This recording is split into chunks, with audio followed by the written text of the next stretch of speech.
Wait, why don't I have any audio on that? Oh.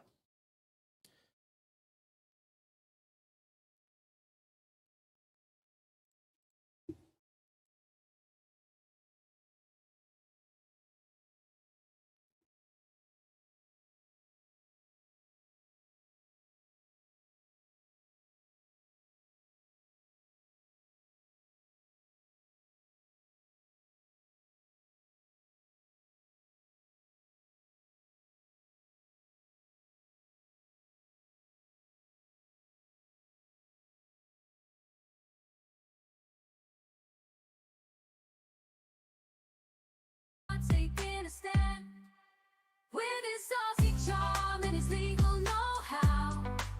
He's the hero we need, showing us how. He fights for justice, no case too tough.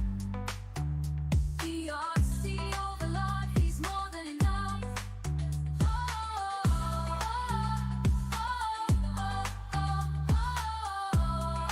Okay, I don't think I boomed that enough. More than enough. I think we're okay.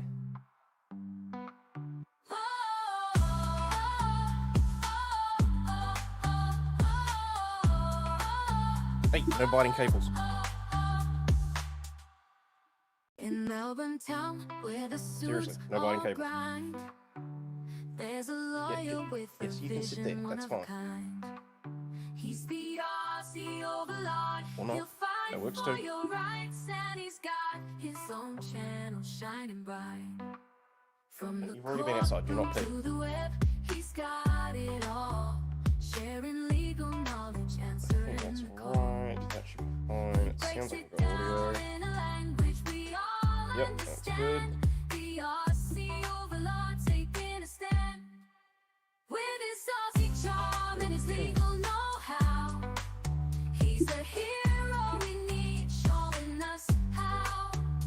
He fights for justice, no case too tough. The RC Overlaw'd, he's more than enough.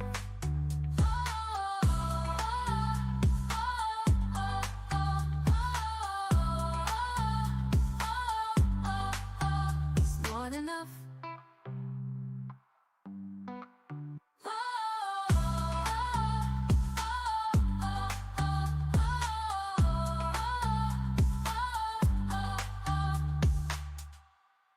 In Melbourne town, where the suits all grind, there's a lawyer with a vision, one of a kind.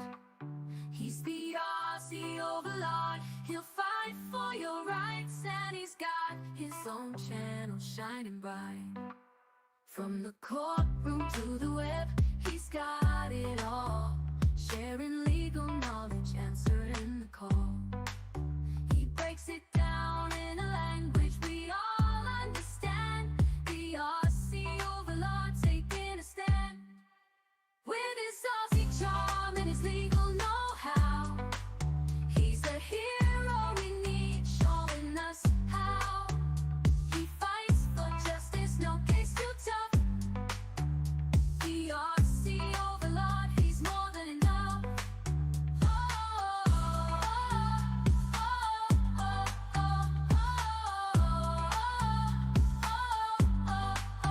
He's more than enough.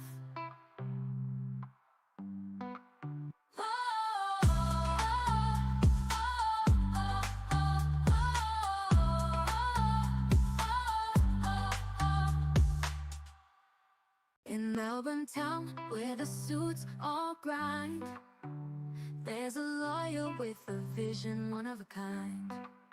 He's the RC Overlaw'd. He'll fight for your rights, and he's got his own channel shining bright. From the courtroom to the web, he's got it all. Sharing legal knowledge, answering the call.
Don't you fucking growl at me.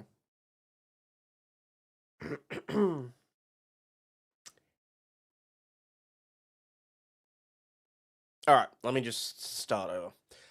Say what you will, like, I know that I was running apocalyptically late, mainly because I'm still getting over a chest infection and I managed to sleep through my alarm. So apologies if I'm going to have to turn the camera off occasionally because I'm hocking up ridiculously big, big clumps of dead bacteria. So sorry if you're eating or anything.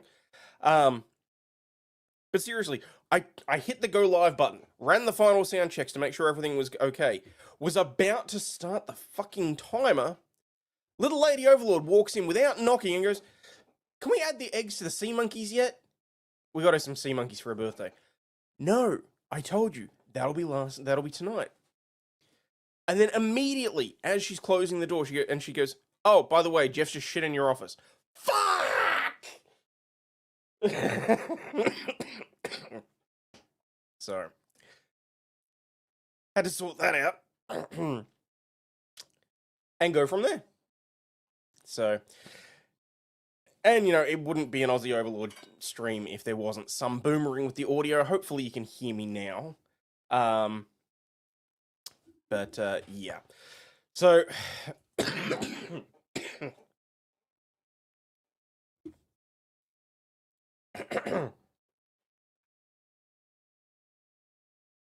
it is absolutely winter here. We're on the tail end of it. Hopefully we're heading into spring sooner rather than later. But look, Melbourne fucking sucks in terms of the seasons because it can go through all 4 seasons in one day if it really wants to. But it's just, oh my god. I usually manage to get through winter with 1, maybe 2 chest infections if I'm lucky. But I thought I was going to get through this season without one. But holy crap. And like, I'm not sure if this is just a chest infection or if it's also like I'm fairly confident there was another virus or something that went through the office as well. We effectively had to close our office this week. What are you chewing on? Okay, as long as it's not a cable. It went through the office. It started with one of our directors. He was out for a few days, and then I must have picked it up from him or something like that. By Tuesday, I was bedridden till fucking Thursday. Friday, I was up and moving about a little bit, but damn. And then my assistant called me on Thursday. He's like, I can't even get out of bed. I'm just like, no, I completely understand. So we just put the sign on the door and said, yeah, no, we pretty much everybody is out this week. So, and again, apologies for having to hit the camera. Kind of feel like that might be fairly regular through this stream though. So, but 'tis what it is, and that's all that it is. Why do I have an alarm going off? It's Sunday morning. Why is my alarm on? Anyway. So I thought it best earlier in the week to set this stream and make sure that I kept the appointment because, well, let's face it, I really need to get back into the habit of streaming regularly, which is not going to happen if I don't give myself a kick up the ass. So I'm going to try and start scheduling at least this stream every week. Once this stream's done, I'll reschedule another one. I mean, weekend mornings are always a little iffy for me, but hey, you know what? We got to do something, haven't we? But yeah, I thought it was about time we brought back the after party because, well, a certain someone's a little older now and he's able to actually enjoy titties. If you pull that power cable, I swear to God. Jeff. Yes, walk away. Thank you. Okay, look, do you want a treat? Will that help you calm you down? I'll give you a milk treat. Huh? Since you're not staying in your pen? Your nan passed away 2 weeks ago, a week before Mum's birthday. Oh, shit. Damn, I am very sorry to hear about that. I would give a toast, but, what the hell? I can use water.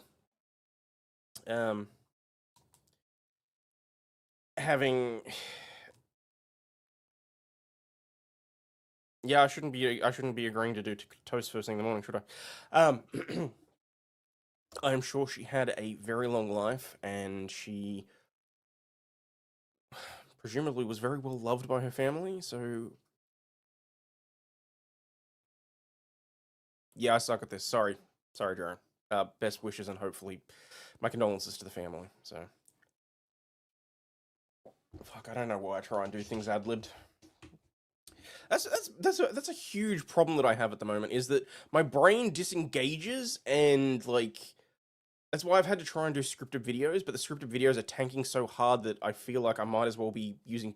Oh, let's not make a bad joke there. That would be both racist and offensive to kids. So let's leave that one alone.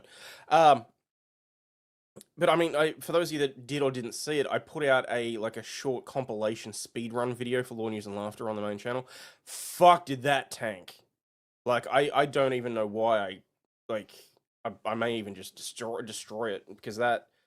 I mean, I thought it'd be a reasonable thing to, just cover headlines, give brief overview of shit, and, yeah, no, barely anyone clicked on it, and it just, I tried using bullet points instead of scripted videos. The bullet point videos work for me when I know the material in and out, and I'm okay that I'm not going to leave something out.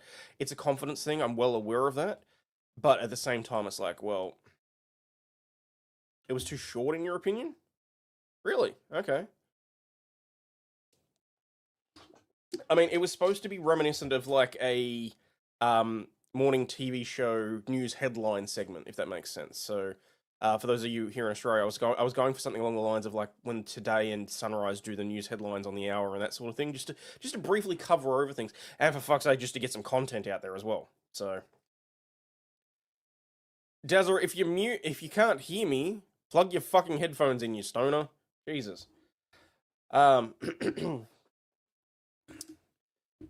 So, but, you try different things. So.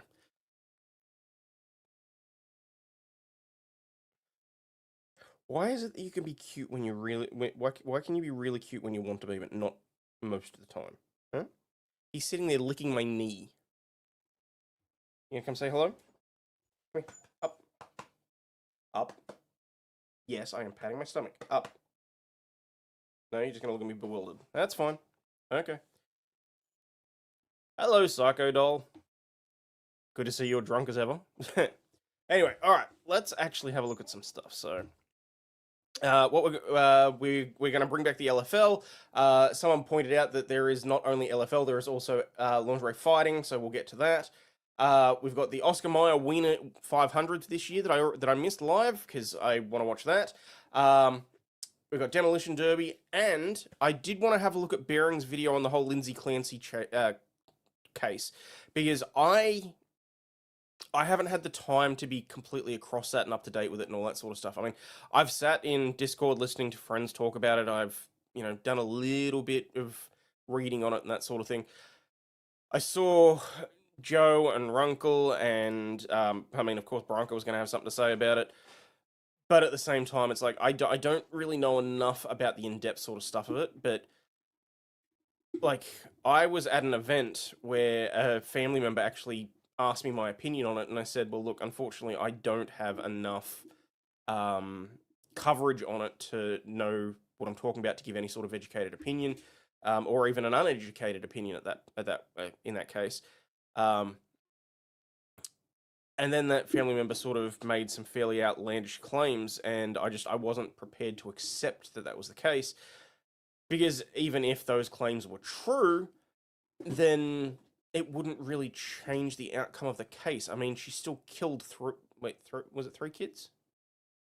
Are you right there? Are you serious? Get away from the camera! Oi! Oi! Oi! How? How did you even get to that?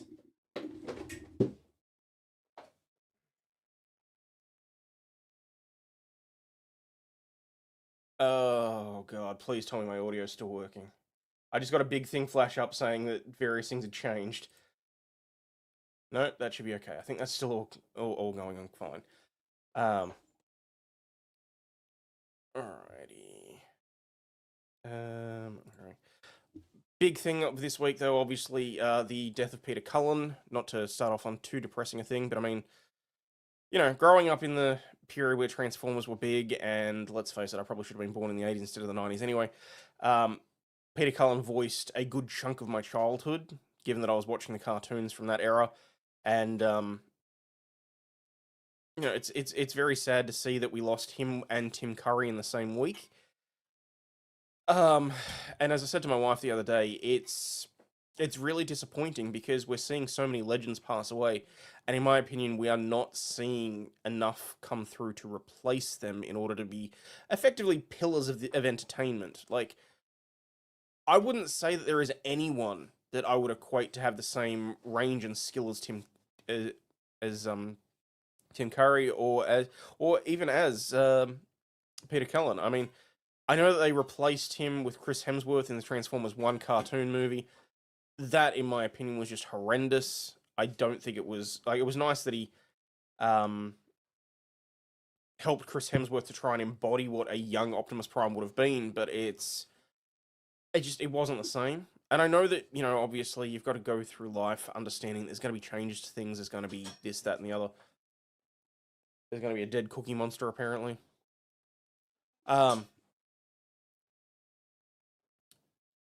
I probably sound the same as what people did when the most recent previous generation were going through. Like, I get this is the same sort of thing that, you know, boomers say about things compared to Gen X, compared to Gen Y, whatever else. I don't see the current state of the entertainment industry as anything to write home about. I'm very much looking forward at this point for AI to get to the point where we can create our own movies using the things of actors and that sort of thing, because directors very frequently are getting shit wrong. Are you right?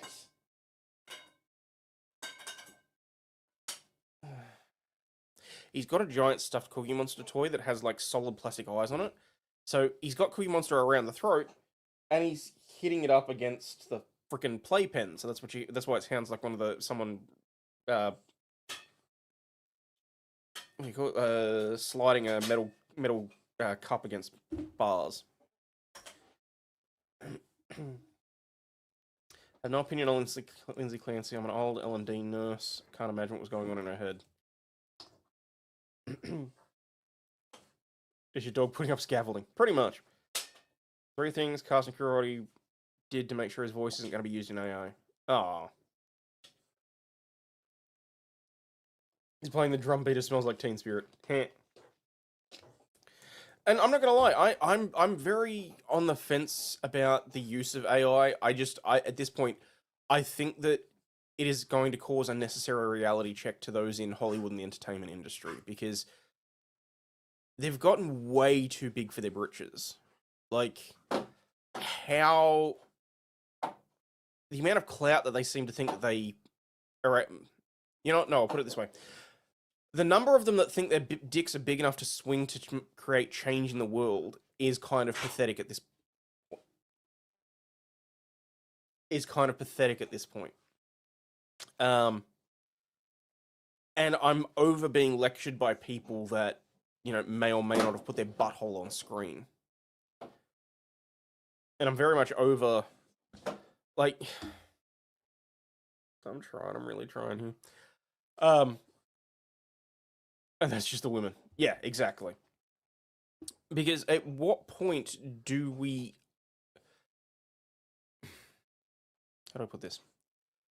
These people are out there swinging their dicks, and then we get people like the Sydney Swans players. Oh, let's talk about that for a second. We get people like the Sydney Swans players who are supposedly held to this higher standard, despite the fact that they never really agreed to it. I'm a big proponent of, I don't care about someone's professional life and opinions and that sort of thing if they're playing in a professional sport, for example. I don't believe you should be holding those people up as heroes, particularly when they don't want to be. For those of you that don't know, the big story over the last couple of weeks has been that there were 5 Sydney Swans players that were involved in a incident with 2 strippers. Middle of the night, they organised for some topless bartenders to show up, I don't believe that were hookers. I don't know off the top of my head. I'm not going to say that they were because I don't want to defame anybody. But basically, there was this thing where one of the players paid to slap one of them 3 times. To slap one of them 3 times on the ass. There was a 4th unpaid slap, and now all of a sudden there's a $200,000 lawsuit for sexual harassment and assault. I'm willing to bet there's more to that story because I really could not give a shit. But my point is the fact that so many pearl clutches have come out saying they should have been acting to a higher standard. No, they fucking shouldn't. These are mid-20-year-old men who are out after a win playing a professional sport, who are in a private event that wanted to let their hair down. I don't have an issue with that. Particularly given that, you know, they paid for 3 slaps. Now, whether or not there was going to be negotiation for the 4th slap, I don't know. I don't know the circumstances. I couldn't care less. My point is, stop putting the pussy on a pedestal. Okay? Same shit, different day. That felt really wrong saying with Peter Cullen's face on the page. So, the point is, we expect sports stars to be put up on that pedestal. Hollywood and actors demand to be put up on that pedestal, and for them to be able to flop their dicks on the table and tell us what we should and shouldn't think. And frankly, I'm fucking over it because they are the jesters of society. They are there for entertainment. They are there... Hang on.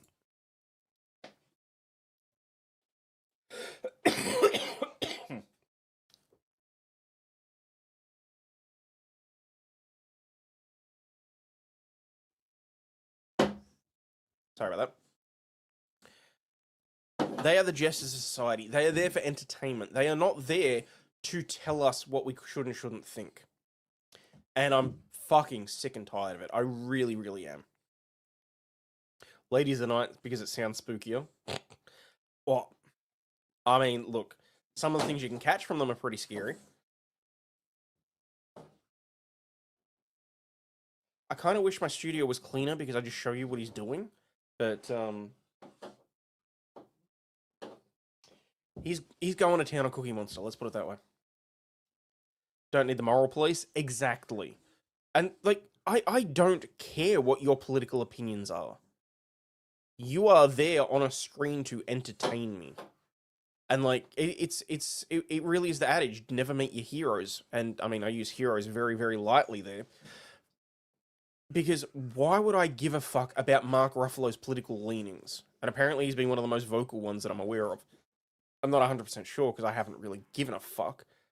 But, it's just, like, why should I give a fuck?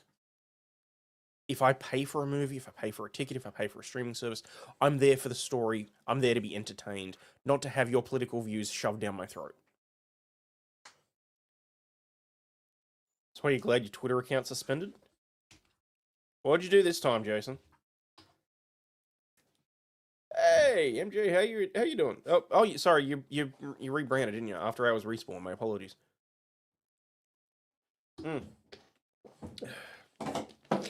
Also, I didn't send out any invites to this, mainly because I wasn't sure whether or not there were going to be any audio issues or anything.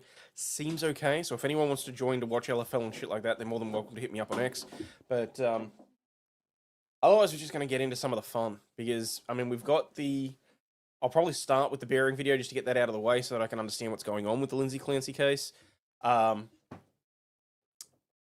then we'll just have some fun. That's really all I want to do, because I feel like shit. So... Okay, are you killing him or are you humping him? What are you doing? Killing him. Okay. That's the main thing.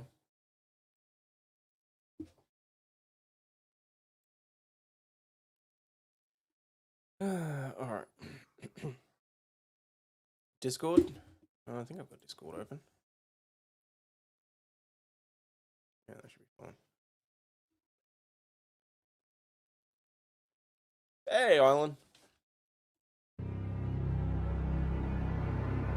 Oh, I saw this! This creepy-ass chick, she got fired!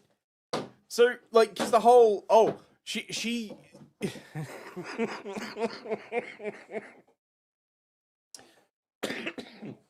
They panned across the... Oh my god, hang on.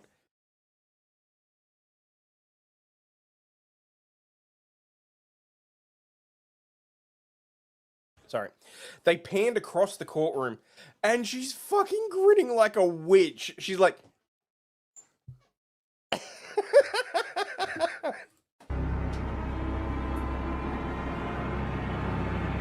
Do the wink, do the wink, do the roar, do the roar. There it is, there's the wink. What the f is going on with these crazy nutcase women? That was a bunch of psycho women sitting in the courtroom fangirling for Lindsay Clancy. But And that is the one terrifying thing that I have seen come out of this. The whole, oh, we must absolutely support this woman. Like, if it's not the picking up... Okay, I've seen the fucking progression of the... Damn it, I wish my steering deck was working again. I've seen the progression of the various things on social media that have been out in support of Lindsay Clancy. I saw the, oh, I'm going to display my exasperation and anger and hatred for my children by throwing ice into an empty bathtub. Like, I saw that shit and I was like, oh my god, these psycho women. But I mean, you know, we put up with that once a month anyway. But then I saw the whole, oh, I'm going to throw myself out a fucking window to prove that she couldn't have done it herself. And beyond that, then you have the psycho bitches that are actually picking up their kids and filming themselves saying, me too, Lindsay, me too. Hashtag me too, hashtag killed kids. Like, irrespective of the fucking broader implications of why and how and what was going on in her head, the kids are still dead. Irrespective. I do believe she should be behind bars. Irrespective. Okay? That's my personal opinion. I'm not here to have it change. I'm not here to debate it, whatever else. As a father, I can only imagine what the husband was going through when he walked in and... Yeah, no. But to see the mass psychosis and derangement going on of these fucking weirdos... I mean, I had seen that there was like a wave of people that were leaving their girlfriends, that were fucking calling off weddings, that were doing all sorts of shit in order to make sure that they did not wind up like this. And I don't fucking blame them one iota. I talked to Lady Overlaw'd about it, and she's like, we had our own things, okay? But at this point, it's like... This is just batshit insane. It really is. She got fired for winking. No, she got fired for being a creepy fuck in the middle of a courtroom. by the way, that main one, the one that winked, the one that looks like she's going to come to you in your nightmares, she claims she was Lindsay Clancy's childhood friend. Now, I don't know how accurate that is, but here she is fangirling, taking selfies with a defense lawyer. Okay, I stand corrected. Maybe she isn't a news reporter. I mean, I'm only saying what I've heard, so fuck it. I mean, this is feral. This is disgusting behaviour. Sugar Tits had to sit this one out. This subject actually makes her very, very mad. Because I did listen to Sugar Tits' video, and yeah, and it's entirely understandable, honestly, in the situation. There seems to be some sort of mass psychosis when it comes to a called it certain type of chick, and it actually does make tits rage. Like, she wants to shred a bitch. It's actually quite confronting. So I thought I'd have a look at some more clips of these nutters, because they are everywhere. There's memes all over the internet, quite fitting memes, accurate memes. Kids here, they don't support Lindsay Clancy. The one that I've seen is the kid walking down the hallway, and it's got, when you notice that mum's watching the Lindsay Clancy trial and she's supporting her, and the kid freaks the fuck out, turns around and runs the other way. Listen to the actual 911 call. When you say this, you don't want to hear the primal gut yelling at Patrick when he found the kids. That doesn't shock me in the slightest, and no, thank you for the warning. I will avoid that like the plague. There's chicks TikToking themselves throwing ice into bathtubs. I don't know why. Apparently that's like how you get rid of your rage or something. But What concerns me is that there's that level of rage towards your kids to begin with. You get that you're supposed to be a nurturer and a protector of your children because, you know, they came out of you. I'm not denying that postpartum stuff is very serious and that it happens. Is it overrepresented? Potentially. Like, I don't 100% know.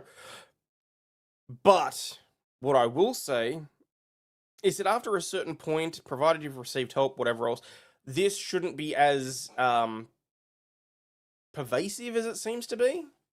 At least according to all the TikTok videos. Listen, bros, we gotta have a chat. We all know women can tend to be, how do I say it, retarded psychos, right? But this is just a totally unacceptable level of retarded psycho. You know what they're trying to do? And stick with me here. We've all had that experience where you're in the market for, say, a new couch. And you're out shopping and you see this beige couch. And the missus goes, oh my God, look at this beige couch. We need to buy this beige couch. And you're like, yeah, the couch kind of sucks. And she's like, but I love that they're branching out with the different graphics for Bearing and Sugar Tits. I don't know how much of it's AI or if he's got an actual graphic designer that's doing it, but some of it's fucking funny. Don't remember my son's first 3 months of life because I never slept. I think that she didn't get the right help.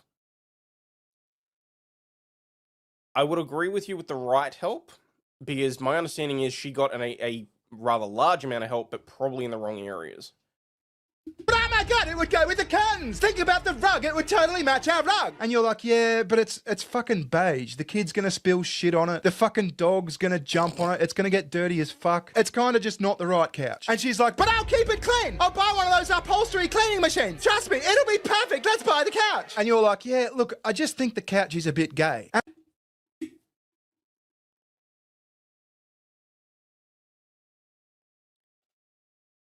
Yeah, fellas, we've all been there. Most recently when we were picking out a new car. And it's like $3,000. It's not even that good. And she's like, but it's 10% off. The guy said the sale's ending tomorrow. If we don't buy it right now, we're basically giving away money. And something in you just fucking snaps and you go, okay, let's buy the couch. And then she says, great, let's go find some throw rugs and cushions to match. And we totally need a new coffee table. These chicks are trying to beige couch us into infanticide. Now, I'm not saying my wife's doing that. I'm not saying your wife's doing that. We actually don't even own a fucking beige couch. I'm simply illustrating a point. Most of us own a few metaphorical beige couches. But these... The things where we sort of just roll over and go, yeah, okay, fine. Just... I mean, I do feel sorry for the blokes that are severely henpecked. What are you chewing on? No, that's a power cable. Yes, you're very cute. Psycho bitches are trying to collectively beige couch men into thinking that murdering your kids is an acceptable thing to do, actually. And I'm sorry, but they can collectively suck our dicks. Anyway.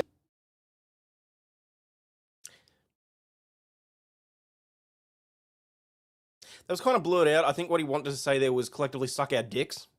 Because, yeah, at no point, in no way, shape, or form will it ever, like... And I'm not trying to conflate the two, because it's not, like, the abortion argument or anything like that.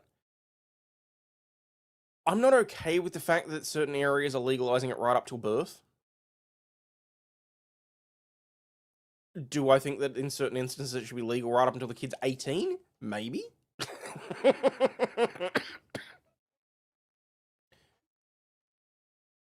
But this is about normalizing shit that never should be normalized.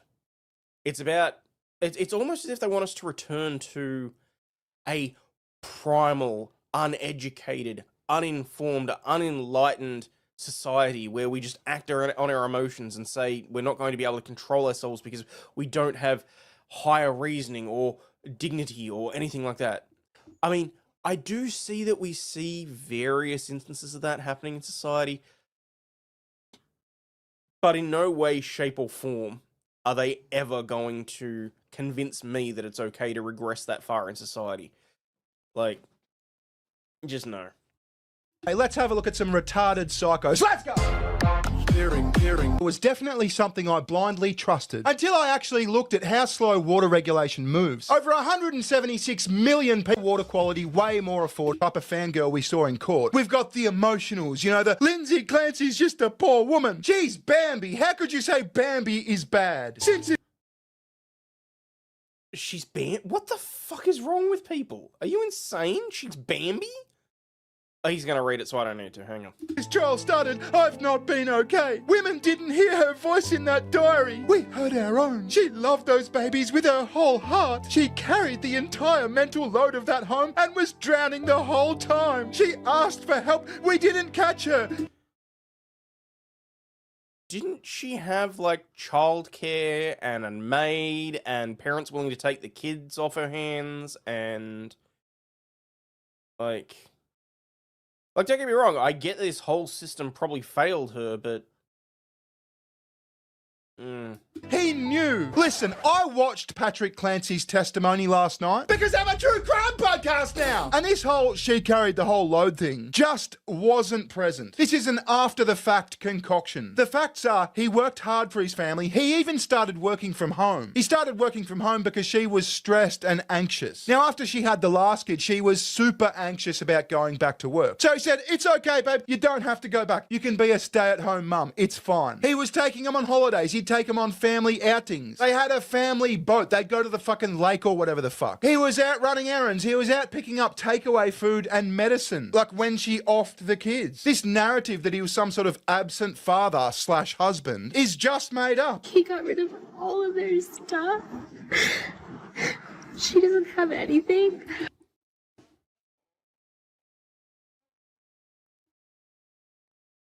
This part got me because I did speak to a friend about this because they were very, very emphatic about this.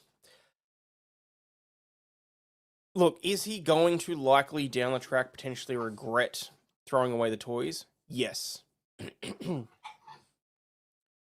Do I think that it should he divorced her, that's a good thing? Oh. Do I think that... Are you right?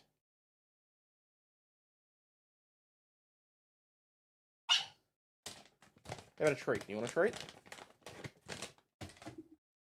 Yeah. Come on. Yeah, that's what I thought. Eat up. Husband took months off work for paternity leave, hired a nanny. She wanted him to stay home. He started working from home. Yeah, that seems like it's fairly straightforward to me. What was I saying? Oh, yeah. Do I think he's going to regret removing all of the items of the kids? Yes, probably. Do I care that she can't hold on to the stuffies anymore? No. Irrespective of what happened, I believe that she's lost the right. She knew she was going to kill the kids. She sent him out that day. No. Please shake the treat bag near the mic. I want to see something. Well, I mean, I've got two. One looks like a baggie of drugs, though. It's like... They're not, though. They're, like... Is that doing it for you, Billy? That turning you on? Otherwise, we've got the Milky Sticks, which is the ones that he's eating now. So...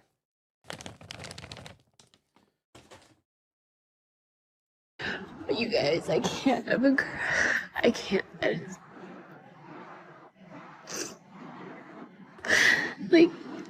I can't help but think that this is equivalent to the suicidal empathy that these liberal white bitches have. Like, I have no idea if she's a liberal white bitch. I'm just saying that the liberal white bitches have for fucking, like, sex pest criminals that are being imported into the countries. Oh, we can't deport him irrespective of the fact that he raped his niece or some shit like that. He can't get his ADHD medication if we send him back. I'm sorry, what the fuck? Like... If you're involved with one of these women, run far and run fast. Your cat didn't respond. Ah, that's what you're after. Okay, fair enough. Not suicidal empathy at this point, it's homicidal empathy. Yeah, what I was gonna say is that it's adjacent to it. It's the same sort of psychosis attached to it, and the simpery from the men. Frankly, let's be honest. But it's like, holy shit. No, stop that. That tickles. Stop it. He's trying to lick my ankle again. They're lovies. It's so upsetting. And I gotta admit, like, seeing this from a chick's perspective, I legit regret not recording my friend that was just absolutely going off at this bitch in particular. Like, women that actually are wholesome and love their kids and love their family and all that sort of stuff, they seem to be the ones that are really emphatic about how this, like, yeah, there's the odd man simping for Clancy as well. And if not for Clancy, then for chicks like this. I thought the Ray Gun documentary was already out. We can talk about that in a minute too. Actually, you know what? How long is this video? I'm going to speed this up. I usually watch these on faster speeds anyway. And I keep seeing her sit just sitting there and having to listen to all of this over and over again. She can't even pet their lovies. She can't even pet their lovies. She can't pet their stuffies. He got rid of them. What a bad guy. I mean, how is this fucking relevant? Let's just say he burnt the stuffies. Let's just say he burnt them and pissed on them. How is this fucking relevant? This bitch admitted to killing her kids. I mean, the lengths that Thank you. some of these crazy bitches will go to somehow paint her as like this innocent Bambi, like I said, is just fucking mind-numbing. Well, yeah, maybe she methodically strangled the kids one by one, but he took the stuffed animals away. Fucking give me a break. Lindsay is not innocent, no matter how much her champion of women's rights lawyer says so. I love her. She's just such a marvelous, sweet, innocent person. She's just amazing and so strong. I mean, I know he's a lawyer. I know he's her lawyer, but she is categorically. No, you can be a lawyer without having to. You can be a lawyer and act for somebody without saying shit like that. Stop chewing. Oh my god, you're gonna have to go outside soon. Butt scratcher? Butt scratcher. I'm scratching Jeff's butt. There's a sentence I didn't think I'd say.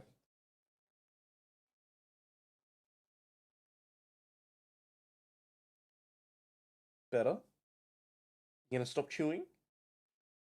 Not innocent. Now, I am not a lawyer. But isn't she either guilty of murder because she killed her kids, or criminally insane because she killed her kids? Is either one of those innocent? I don't think it is. As I said, I'm not a lawyer, but she's either legally a murderer or criminally insane. That, to me, is a fair way to put it. I'm okay with that. Neither one of those I'd categorise as innocent. Okay, so then we got the psycho bitches that are like, well, yeah, she killed the kids, but you don't understand. Men don't understand how fucked in the head women can get. And actually, men are the bad guys because they don't understand how fucked up in the head we can get. I would rather scooch my coot on a cheese grater and then take a lemon juice bath Ew. than have a man try to describe to me or mansplain postpartum depression.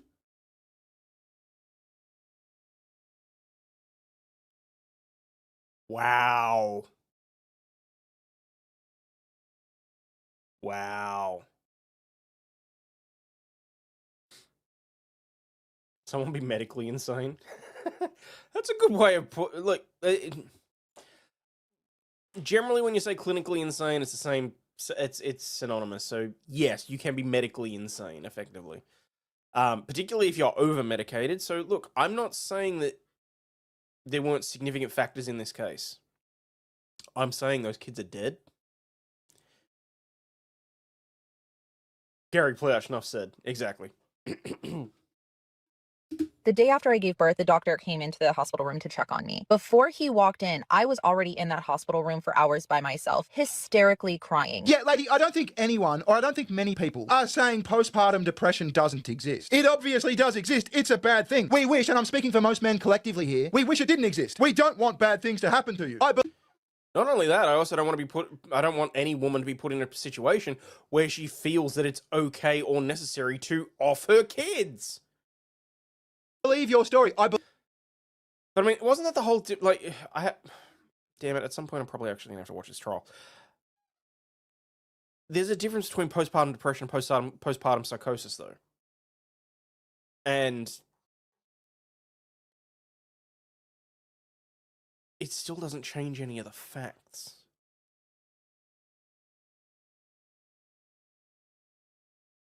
If the underlying issue still causes you to take... Like, let's flip this and say, okay, what happens if it was... No, you know what, let's not get into hypotheticals, because I haven't thought them out through. Never mind.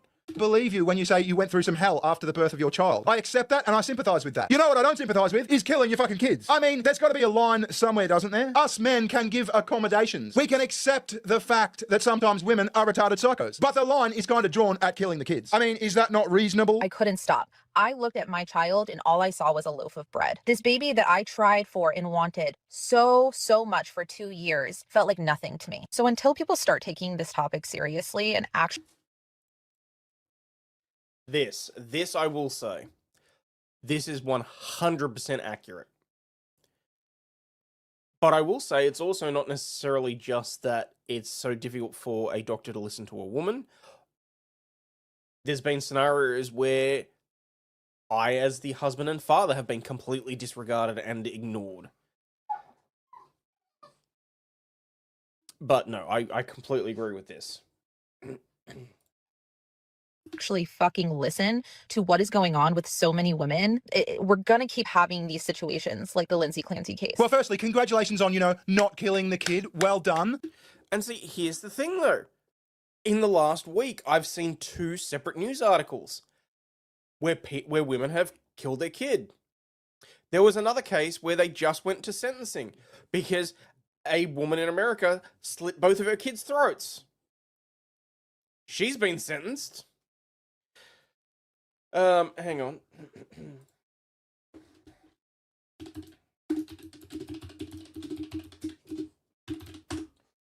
Guarantee that's only going to bring up the Lindsay Clancy stuff, but...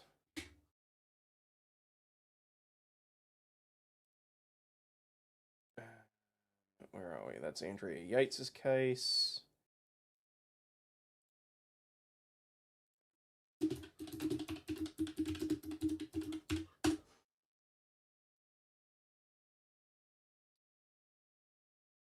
Yeah, okay. But what was Patrick Clancy supposed to do? Like, until people start listening to women about this, it's going to keep happening. What was he supposed to do? Can you just give us an outline? I mean, one of the things I learnt last night in his testimony is that when the last kid was born, not only did she have maternity leave, permanent maternity leave, like he said, don't worry, babe, you don't have to go back to work. But he took 12 weeks off work. 12 weeks of paternity leave. And he used that 12 weeks to basically be the sole parent of the other 2 kids, allowing Lindsay to only take care of the baby. He'd take them to playgrounds and birthday parties and outings and Christ knows what. He was at her beck and call to go out and get shit, to go and get takeaway food, to go and get medicine, whatever the fuck she wanted. She had a stay in a psychiatric hospital a few months before the murders. They had a fucking nanny, for Christ's sake. Not a full-time one, a part-time one. But it just sounds like Lindsay was put in the best position possible to manage this horrible thing she was going through. That's kind of the issue that I have with all of this, because it does sound like she did receive a shit ton of support, but it also sounds like if that's the case, and she was still in such a bad way, she shouldn't have been at home at this point. Like, what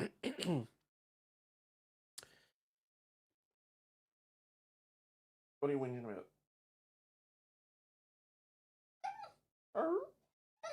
Error. And like I said in our last video, she was a delivery and birthing nurse. I mean, of anyone, she should be the one to be able to spot these signs of, I'm about to do something totally retarded. And I'm not going to hold that against her, because I will say that when it comes to your own family, when it comes to your own well-being, there's a reason, for example, they say that a lawyer who represents himself has a fool for a client. I don't necessarily hold the fact that she was, because if she's in a bad enough way anyway, she's not going to recognize those signs. She's not going to understand what's going on necessarily. So... and psycho and evil. Like I said, I just don't understand what more Patrick Clancy could have done apart from forcibly taking the kids from her. I mean, is that where we're supposed to go? Oh, mum's acting a bit strange. Abduct the kids! I don't think that is where you want to go. So then we've got the flat out Patrick Clancy did it. Lindsay didn't do nothing, psycho bitch. The women who support Patrick Clancy and who are totally against Lindsay and think she's a monster Nose ring theory. are male-centered and given to red pill rhetoric bullshit, and nobody will ever convince me otherwise. You can argue with a fucking wall because you will not change my fucking opinion on this. Those of us who have ever dealt with a narcissist or been in a domestic violence relationship can see right fucking through him. Okay, so we're just... Wow. It's like she doesn't own a mirror. in complete fantasy world now. There's no evidence, there's no allegations, there's no suggestion that this was in any way a domestic violence situation, that there was ever a hint of domestic violence in this relationship. They're just making shit up now. The evidence is insane that it wasn't fucking her. She did not kill those kids and she did not trick herself. You gotta be some type of retarded. All right, I got it.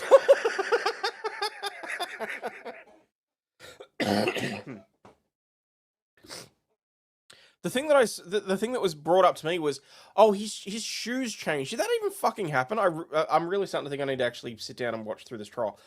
But someone said to me, oh, it was all planned. There's a body double in place, or he changed his clothes and his alibi's bullshit because his shoes changed. I'm just like, what? Theory, hang with me. If your children were downstairs in a 2-story house and you were upstairs on the 2nd story, and there was a fire in your home of which prevented you from being able to exit your bedroom door, go down the stairs and get the children, and you had no other choice and you were completely stuck on that 2nd floor in your bedroom. So I think, or assume, that the fire is like a metaphor here for the strangling of the kids. For in her retarded brain, Patrick strangling the kids. Because there was no fire. Would you, or would you not, try to jump out the window to go save those kids? Because that's the only way to get down there to them, right? Fight or flight kicks in, you're going to get out that window, right? What if Mr. Pat decided to drug her earlier in the evening, we'll say 4:30?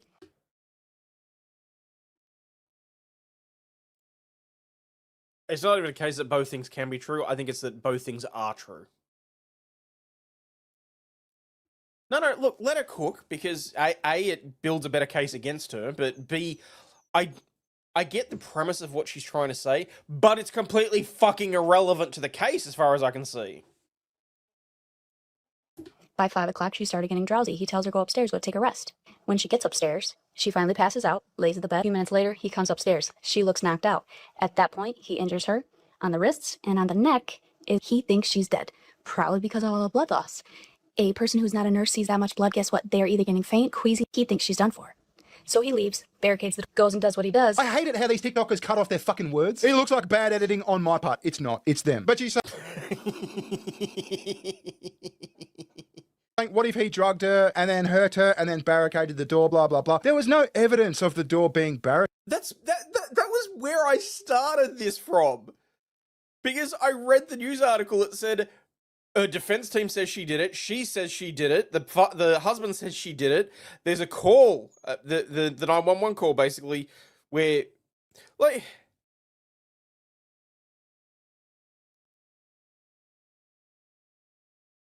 It's...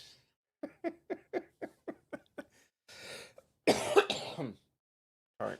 Barricaded. In fact, according to Patrick, he had to get a key because the door was locked. Now, I don't know how it works in America, but internal doors in Australia, like lockable internal doors, can usually just be opened from the inside without like a key. Like they're not deadlocked. It's like a snib. You might need a key from the outside, but you can just open it from the inside. But all this is by the fucking boss! She admitted to killing the fucking kids! You... Continue. Goes on his little excursions to make it look like he did not do anything. When he comes back, wrench thrown in his whole scheme because she jumped out that window. It would explain the hands outside of the window, because when she woke up, whether or not she was drowsy, drugged, bloody, or whatever, she remembers in her head that he threatened that he was going to kill those kids in that basement.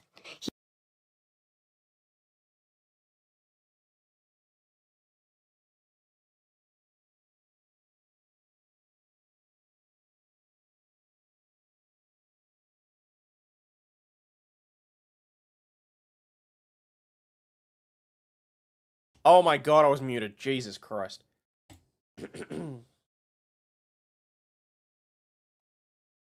What I was saying is, she wakes up, drugged or not, there's no fucking fire. Why would you jump out the fucking window instead of going down the fucking stairs? Like, you're batshit crazy, lady. Hospital took a blood draw. There were no magic drugs in her system. Right.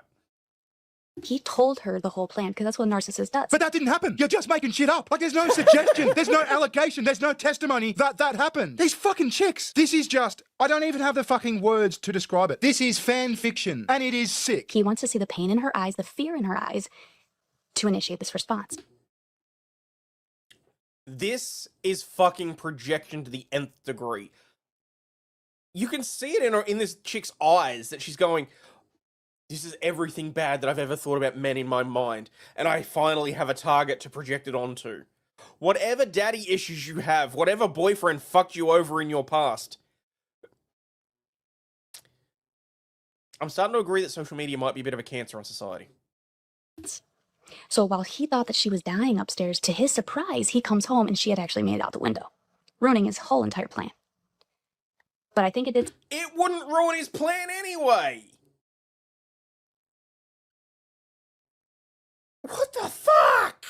Start with some type of situation up there where she was locked in that room and she had no other choice but to try to get out.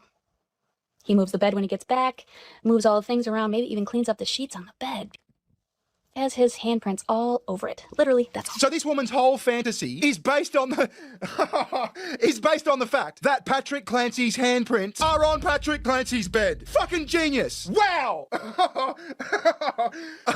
oh my god. But you see, we found Patrick Clancy's DNA in his own home, thereby proving he is the actual murderer. This is just retarded. Just retarded. Look, if there was any fucking substance behind these Patrick Clancy allegations, if it comes out one day that Patrick Clancy did it, you know what my position will be? Well, obviously he was depressed. You can't blame him. He was a bit fucked in the head. We got to protect men's mental health. I'm only kidding. If he... God damn it. did it, he should be buried under the fucking jail, obviously. Which is why I can't understand these bitches. Like anything to make Lindsay Clancy innocent. Anything at all. It is mass psychosis. Hi, Lindsay. I'm Dr. Sterling. I don't even know if you're allowed to watch videos like this, if someone can show it to you. I don't know. But I want you to know that I believe you. You know,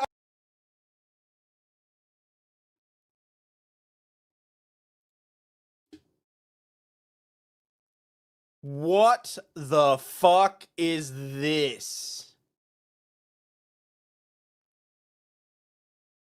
Those glasses were a choice? What the hell even is that? I can't do impressions like that. Wow. I mean, I know that there has to be doctors on both sides of the coin, because let's face it, we saw what's her name during Depp and Heard.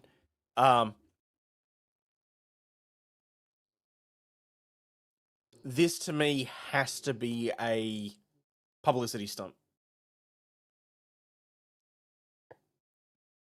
I believe you, except when you said you killed the kids, you're lying about that. Kind of what it's boiling down to at this point. Excuse me, but holy hell. And the fact that women will rally around women like this in a way that men just don't rally around men. Like, or that society as a whole don't rally around men, I should say. Willy Wonka's glasses? Yeah, pretty much. Allowed to watch videos like this, if someone can show it to you. I don't know.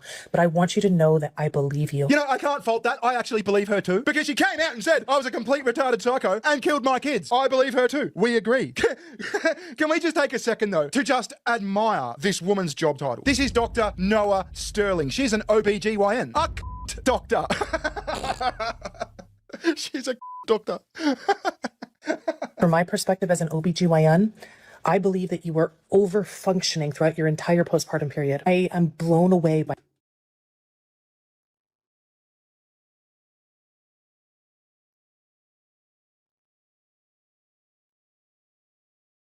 What? She was over-functioning?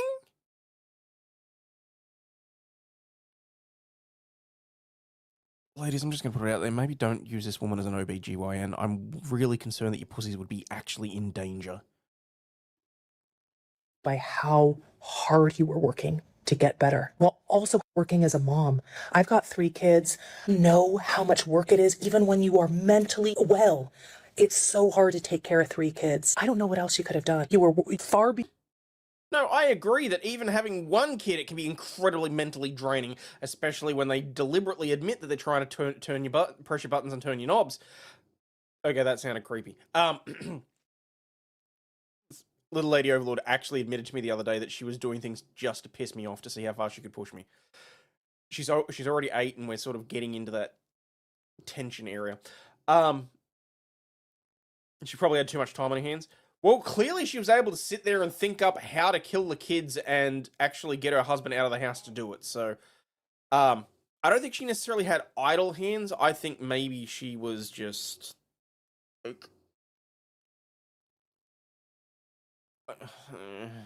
Beyond what should be expected of a single individual. You have galvanized us women. It wasn't a single individual!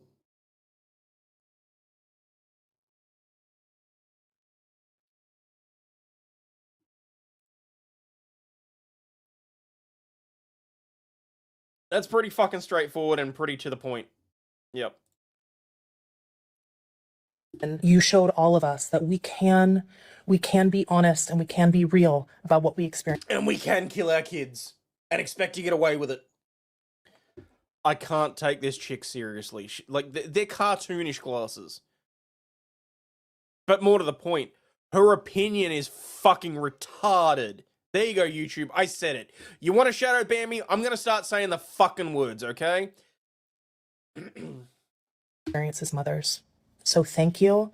And, you know, I hope that you're seeing our support because we believe you and we are proud of how hard you advocated and how hard you tried for yourself. Thank you, Lindsay. We are proud of you, Lindsay. I mean, I just don't know what to say. I've been on YouTube 10 years, right? I got that notification thing last night. 10 years on YouTube. And it's amazing the about face that's happened, right? Like when I started my channel, I was the most rabid anti-feminist. But the actual feminists have gotten so fucking psycho and retarded over those 10 years that I feel like I'm now more of a feminist than the feminists. I know that's ridiculous to say. That is a shocking thing to say. But I feel like actually that little girl that got strangled, the boys too, don't get me wrong, but we're talking about feminism here. I feel like that little girl had the right to live her life. I feel like she should get some sort of fucking justice. Now, if that makes me a rabid fucking blue hair, I don't give a shit. I think it's the actual feminists that have now become these psychotic, just soulless cretins. Like these fucking lizard creatures. Anyway, let's finish on this. This is Sneeko talking to some young looking girl. And look, she is pretty young, so should we go Why would you bring up Sneeko? Are you serious? easy on her? I mean, I guess there's an argument for that. So I'm not really going to respond to this. I just want to show you this to demonstrate like how malleable these people are in their Lindsay didn't do nothing crusade. Quick, do you think Lindsay Clancy was innocent or guilty? Innocent. Well, innocent. I don't like how the guy... Why do you say that? Because the guy has no emotion. The guy? And how the fuck is he gonna go on a trip right after his kids were murdered? So she's innocent because the father went on a trip? Her DNA wasn't found on the fucking bands. No, they admitted. Wait. They admitted that she did it. It's just that she was depressed or psychotic. Not necessarily. The trial is still going. She admitted that she did it, but once you're with a narcissistic man, not saying you are, but just saying, once you're with a narcissistic man, they can admit to pretty much anything. So I feel like there's a lot more going on. So do you think she did it or not? No. You don't think? I think he did it. You think he strangled the children? So they're so convinced that a woman cannot have potentially committed a crime that they must create and invent an entire imaginary scenario where it's entirely the man's fault. And that he either drove her to it or that he is the one that committed it.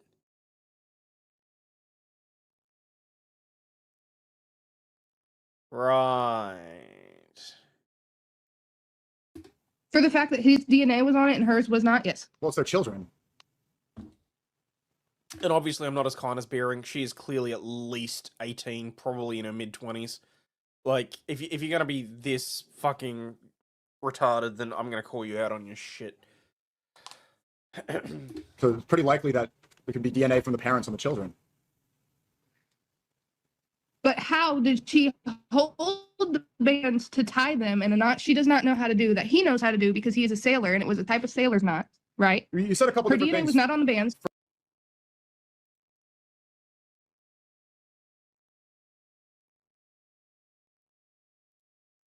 First you said that it was because the guy's narcissistic. Okay. So I'm not sure if you believe she did it or not. Wait a minute. How can she have done it if she had to tie the electric bands, meaning her hands would have been on it, but there is no fingerprints or none of her DNA on the electric bands that the children were strangled with? She could have wiped it off with a tissue. But it didn't wipe off his? Oh, his DNA was on the bands? Yes. It's pretty easy to put his DNA on it if they live in the same house. And she threw herself out of the window backwards. That's what happened, right? No. and her body temperature was in 85 degrees, which is literally unheard of, even on a dead person. So her core body temperature was 85 degrees. This bitch is just fucking retarded. Like, for starters, yeah, eventually a dead person's body reaches 0, let alone 85. She's just making shit up. It really sounds like it, yeah. So you think for a few hours. The husband did it, even though he wasn't there, right? Wasn't he at the doctor's office because she told him to go? No, actually, because he sent a work email from his work computer when he was at home with his work computer, whose IP address was at home. Okay. So you don't think she's you don't think she strangled the kids? Didn't I say that? You said a couple different things. First, you said it was because she's with a narcissistic man. Oh my god. And this is why I hate men. This is why I hate men. This is why I think the voting age needs to be raised to 25. Amazing, fucking amazing. So she gets to sit there and just bend and twist her defense of Lindsay Clancy. Like if one thing shut down, oh, it must be this other thing. He went on a trip. He was... Fuck you, Jim.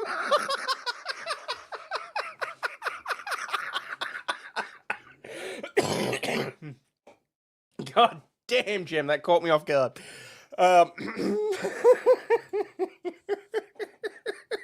Was a bad guy. He was a narcissist, whatever the fuck. It's just incredible. I feel like there's going to be more of these videos. Like I haven't even scratched the fucking surface of these retarded psychos. There's going to be more, and I'm going to be here to cover it. Thank you for watching. If you have any comments, leave them down below or at my Twitter. It's @bear_. Well, see, that's what I was thinking. I mean, it's not only that. I mean, for my work phone, I'm able to remote log into my computer at work from my phone. Like,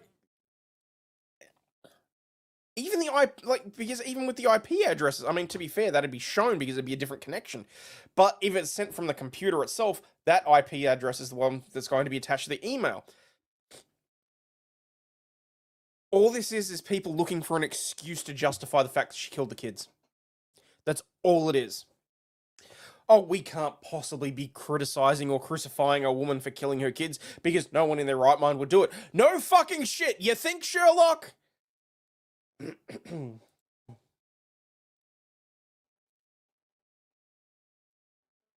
Just you're at the point people need to sit and take a test to get a license to vote nowadays. Cremation's a myth. You're just paying for the natural human decomposition process. That's funny. Anyway.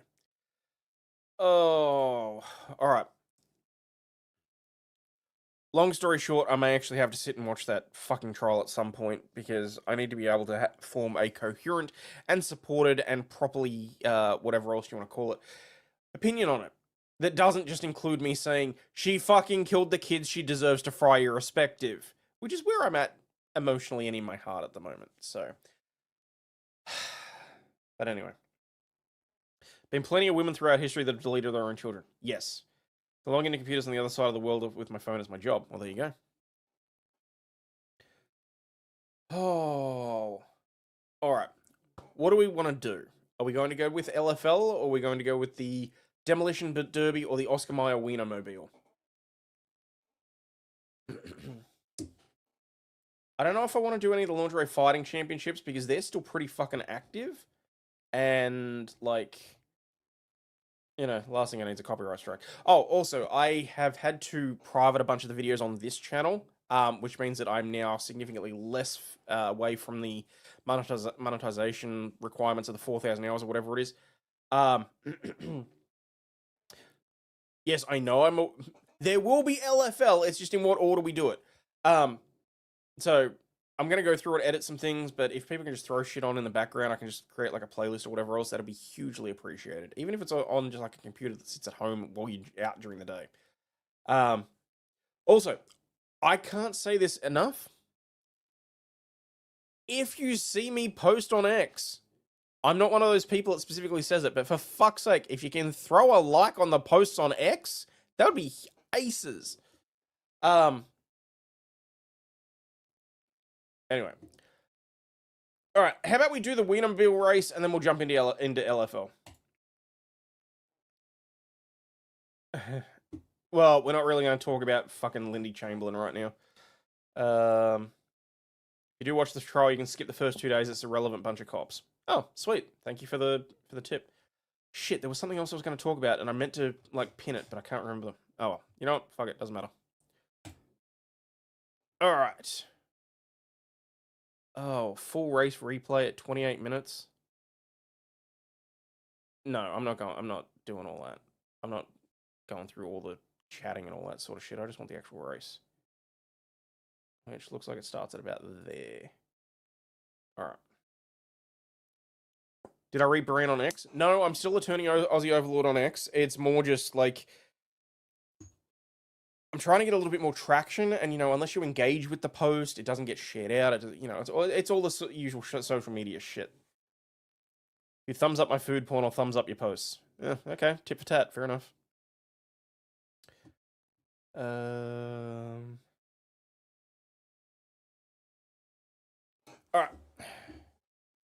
Where are we? Playback speed 1.25. Let's get into it. Run to the finish line. Corn Dog, the rookie, against Shy Dog, Slaw Dog, New York Dog, Seattle Dog, and Chili Dog. Only one wiener. Only one will be crowned second annual Weenie 500 champion and take home the Borg Wiener Trophy. Here we go, live from Indianapolis. It's the Weenie 500. You say that like I've got any sort of an issue with it. And we are racing. Phenomenal start. Everybody seemingly getting away cleanly. The rookie, Corn Dog, a great start, already one position up. I mean, Slaw Dog getting very defensive, but now Shy Dog shows as the leader there. They're blocking to the inside, James. Now, very important. Rules are you can't move in reaction to. You have to. Now, keep in mind, this entire thing is fucking scripted. Listen to the fucking jokes from these guys. Say that, they do have a husband up early sides with it pretty much. Anyway, let's go racing. Yes, absolutely. Let's... To anticipate, you got to get your weenie to the inside faster than they can make the move from behind. Yeah, that's the key there, Townsend. You see the conditions here so much different than last year. This cloud cover, cooler temperatures. Does that play advantage to the Chili Dog? No, if anything, it's going to cause the car to contract. We talked last year about slippery wieners. Conditions this year are slippery. Not yet wet, but how does that make the handling of your wiener different? Well, you got to look at the trail of New York Dog now. I can just see oil all over the track. Entirely back there. You got to think that all the boos from this crowd when New York Dog was introduced, the locals are not a fan, and you got to think it's playing in their heads a little bit. As we get further into this race, the tires start to fall off. These weenies get hard to handle. You got to grab them with both hands and make sure you hang on through these corners because they can really start stepping out and getting away from you. Do not want to overcook it early. Sliding out, though, and having a look. Seattle Dog making a move. That's a block, Townsend. That's absolutely a block. That is a dirty wiener. I don't think I can endorse that kind of behavior. They were buns to buns coming off of two, and that was just, that was not right. That was... But it killed the momentum. It killed the momentum, and Slaw Dog, your defending champions, making a move. Can they stuff it up the inside? What a silly sausage. Shy Dog loses the lead. Slaw Dog back in front. See, it's funny because you got to remember, the Wienermobiles are speed limited.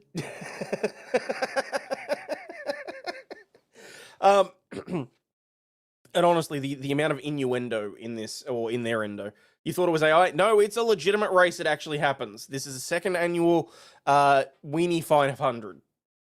We watched it last year. I missed it live this year, so I thought, hey, let's throw that in. Wiener on wiener action here. 5 very much still in the race. Oh. Oh, that was you know what? That was a really bad sound effect for me to make right after it says wiener on wiener action. Never mind, moving on. I am watching Corn Dog. So clever to exploit the rule book. And look at Corn Dog start to take a look. You got to think the aerodynamics of that stick are coming into play here. I like Corn Dog as his first lap comes to conclusion. I'll tell you what's so good about Corn Dog. The longer the wiener, the better when it comes to aero efficiency. And it's not about length, it's about girth.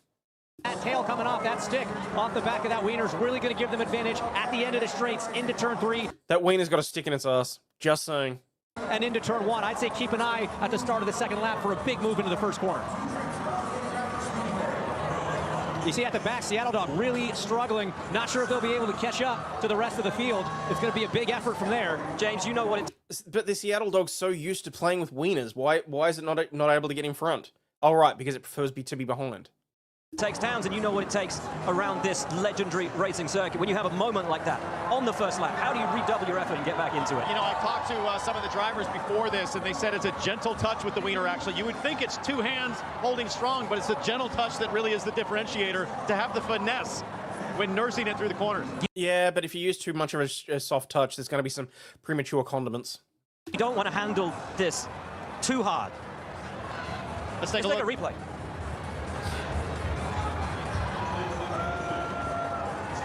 Here's the replay. That is naughty. Wow. I'd be shocked if race control doesn't step in and have a penalty to that wiener.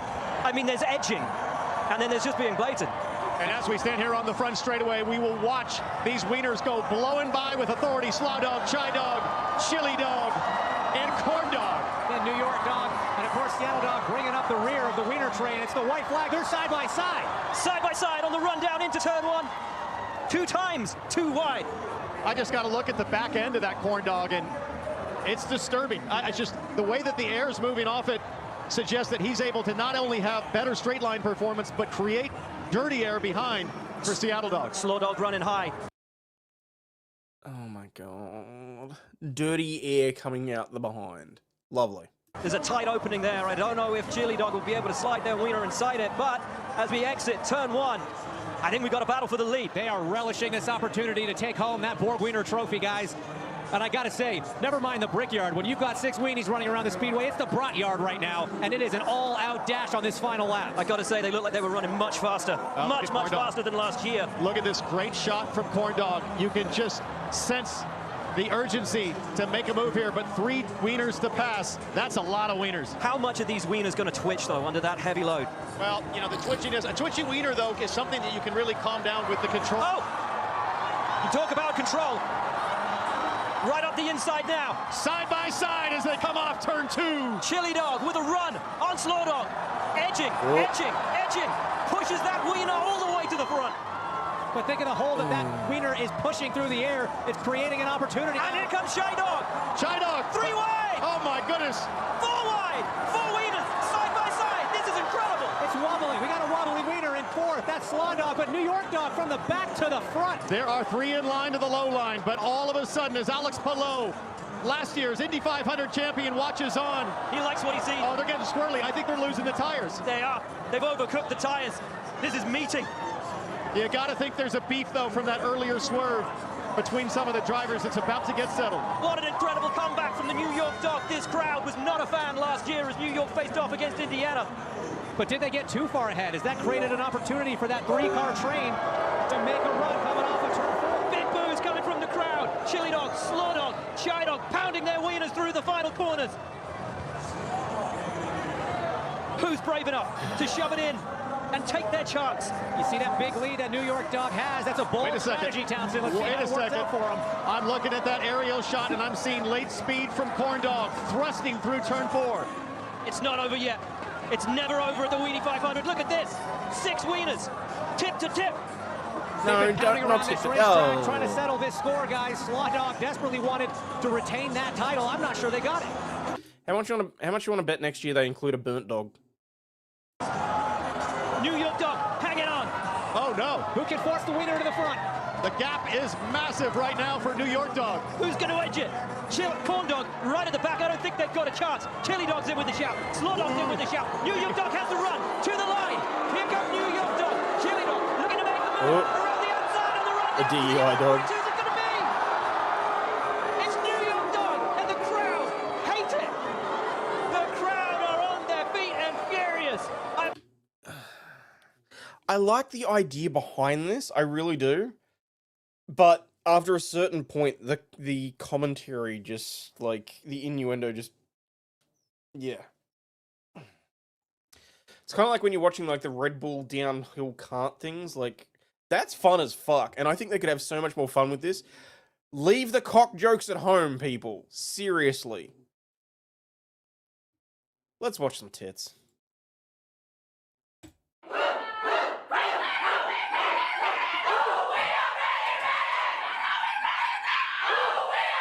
And of course, we're starting off with the Australian season back to, the jokes have to flow naturally. Exactly. If the jokes are just, like, forced, like that corn dog stick up that wiener, like it's just it doesn't sound right, and there's just no point to it. It is a bit much. It really is. Yeah. Yeah. I'm trying to work out how the best to get Jeff on screen for this, but just bear with me for a second, because for some reason it's not really. The camera went sideways. I'm not 100% sure why. Dog cam.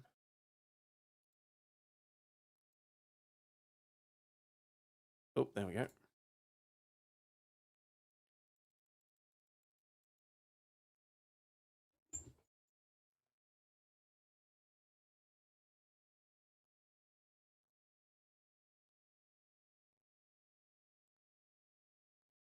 Oh my god, stop fucking rotating.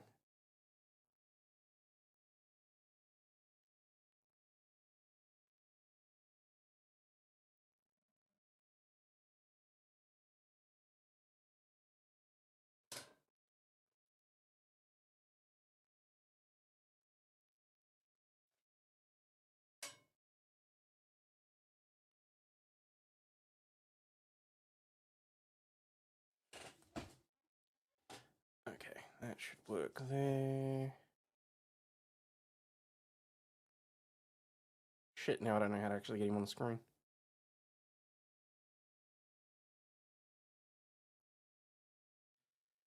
Oh well, anyway.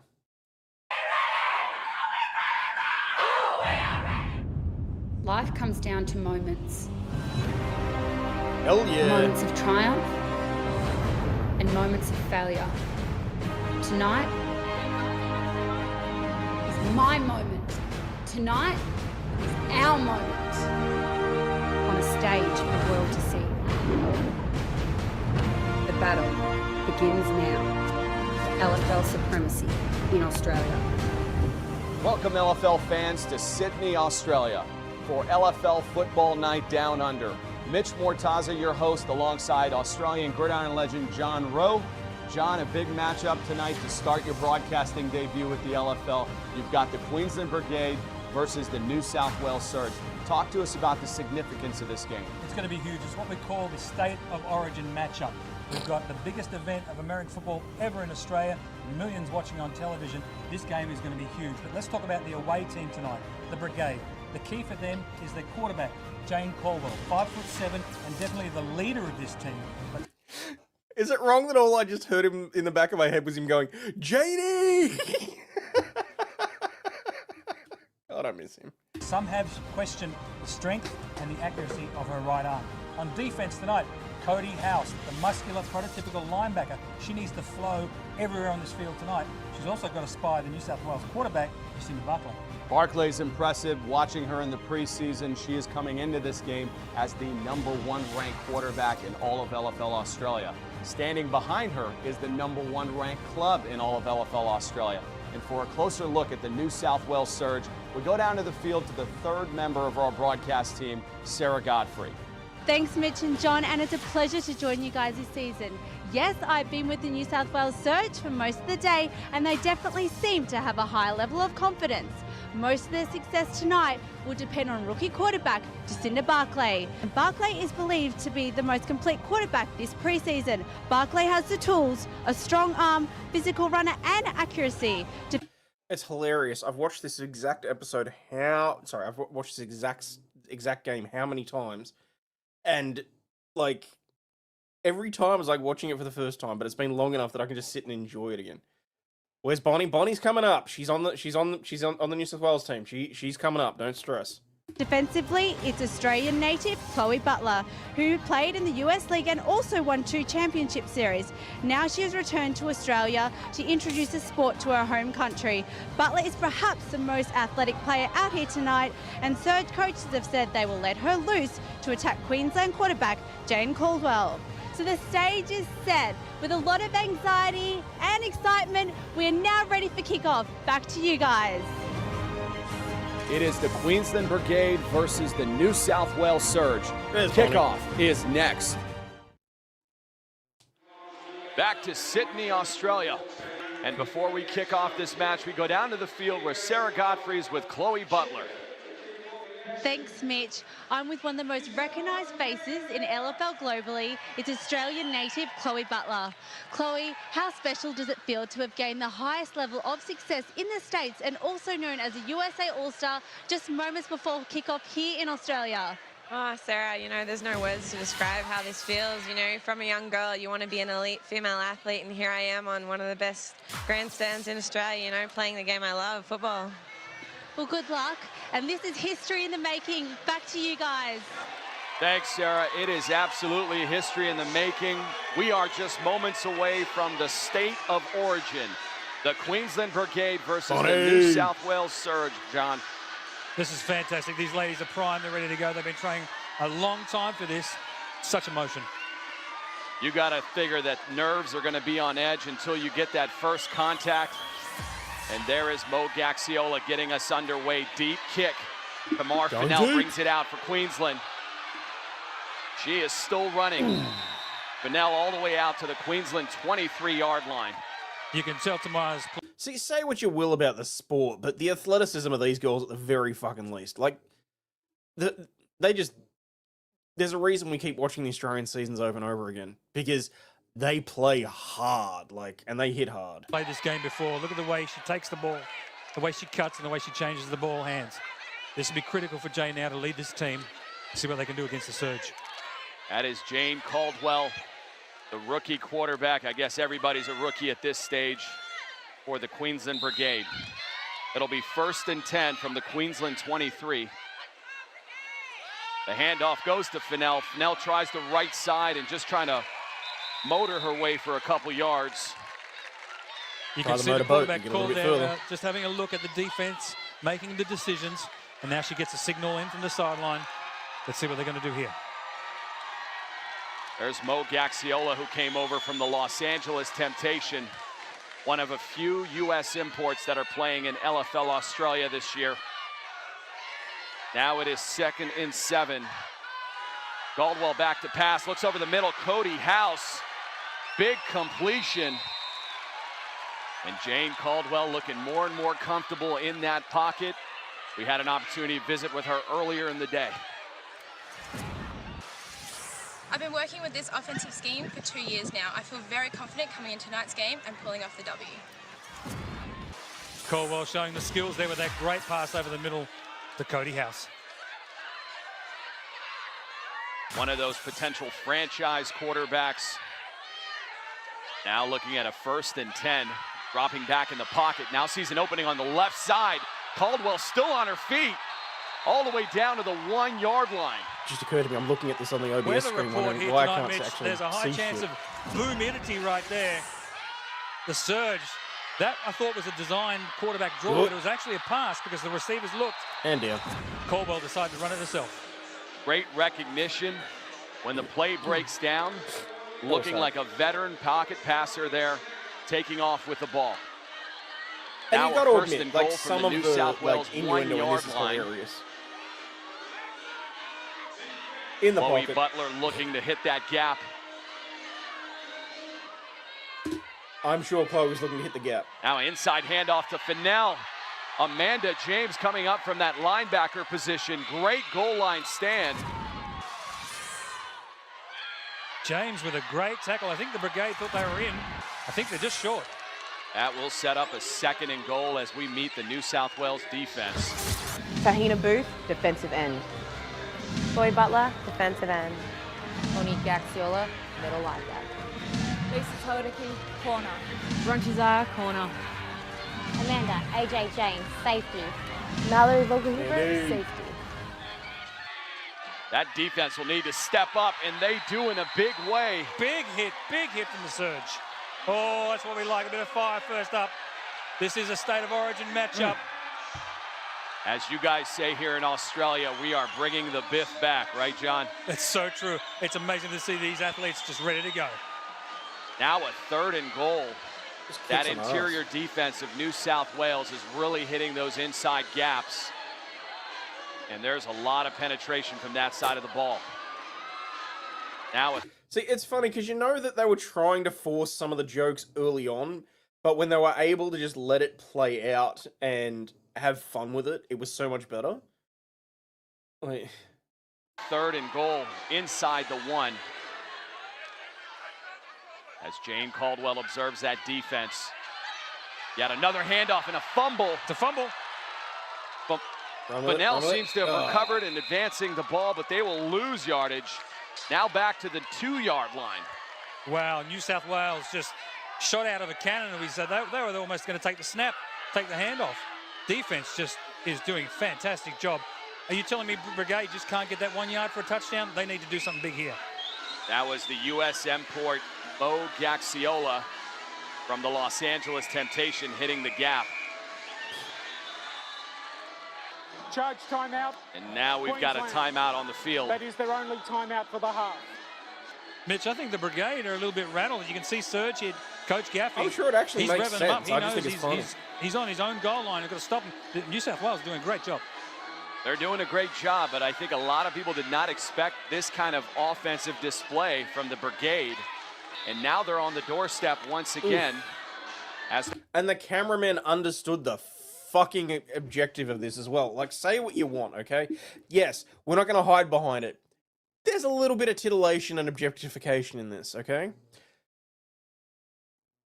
There's nothing wrong with that. There never will be anything wrong with that. These women were going out there, playing a sport they wanted to play, enjoying themselves and getting paid for it because they wanted to. Congratulations to the feminist fuckwits that took this from everybody. I swear to God. And yes, Wim, you were very late. But at least we've only just started the LFL game. Shit, there was something else I was going to say there, and it has completely skipped my mind. What was it? Oh, fuck it, it'll come back to me. They're looking at a 4th and goal now. There, that looks like a busted play, but Caldwell trying to make something out of it. And there's just a lot of collisions, and they will not get the touchdown as that New South Wales defense holds. I'll tell you what, I hope everybody's enjoying it tonight on television because this is some of the best hitting we've seen in a long time from any sport. I have not seen swarming from a defense since the '85 Bears. That was an impressive debut by the New South Wales goal line defense. Now, Jacinda Barkley in that offense for New South Wales take over at the 3-yard line. 1st and 10 handoff to Bonnie Gillespie. Cody House. We talked about her in the pregame there. She's going to step up. She did a great job. Look at this hit. Bam! That's how you stop the running back. Now a 3rd and 2 from the New South Wales 11. And you got to figure they're going to open it up here at some point with Jacinda Barkley. No, they're going to keep it on the ground. That's Bonnie Gillespie again, bouncing off defenders. And Gillespie goes for about 12 yards on that one as we meet Bonnie. I'm a physical running back. I run like a mongrel, and I'm going to beat you, Queenslanders. You don't know what's coming for you. Boom. He's angry. She's angry, Bonnie Gillespie. What a personality, and they're going to keep it on the ground with Gillespie again, cutting across the field. Wow. Getting the ball out all the way to the 23. That's their ground attack. We also met their air attack with Jacinda Barkley. I'm not worried about the preseason rankings or the millions of people watching.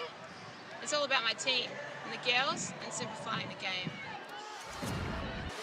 Great run by Gillespie before. Let's see if Barkley's going to air it out anytime soon. They're a confident bunch. There's another handoff to Gillespie. They're going to keep it on the ground. Boom! That was a great open field tackle by Tamar Fennell. Now let's meet that Queensland defense. Lani Johnson, defensive end. Timely, linebacker. Pretty House, linebacker. Alex Cade, linebacker. Eden Kara, safety. Jackie Thurston, free safety. Ashley Brazil, safety. They fucked up there. Her audio was done. And we've seen Cody House with a big hit tonight. That was a bit of a miscue. That was intended for Kayla Mulvug. Jason Gaffey was very high on her coming into this game, but she dropped that one. Mitch, we put that down to a bad pass or a bad catch? I think a bit of both. That was a poorly set up bubble screen. It just couldn't make it happen, and Barkley goes back under center at 3rd and 4 now. Another handoff to Gillespie. Gillespie breaks it on the outside, breaking arm tackles. And Gillespie goes in for the first ever LFL Australia touchdown. That was a 21-yard run. And she's excited about it. Great blocking up front.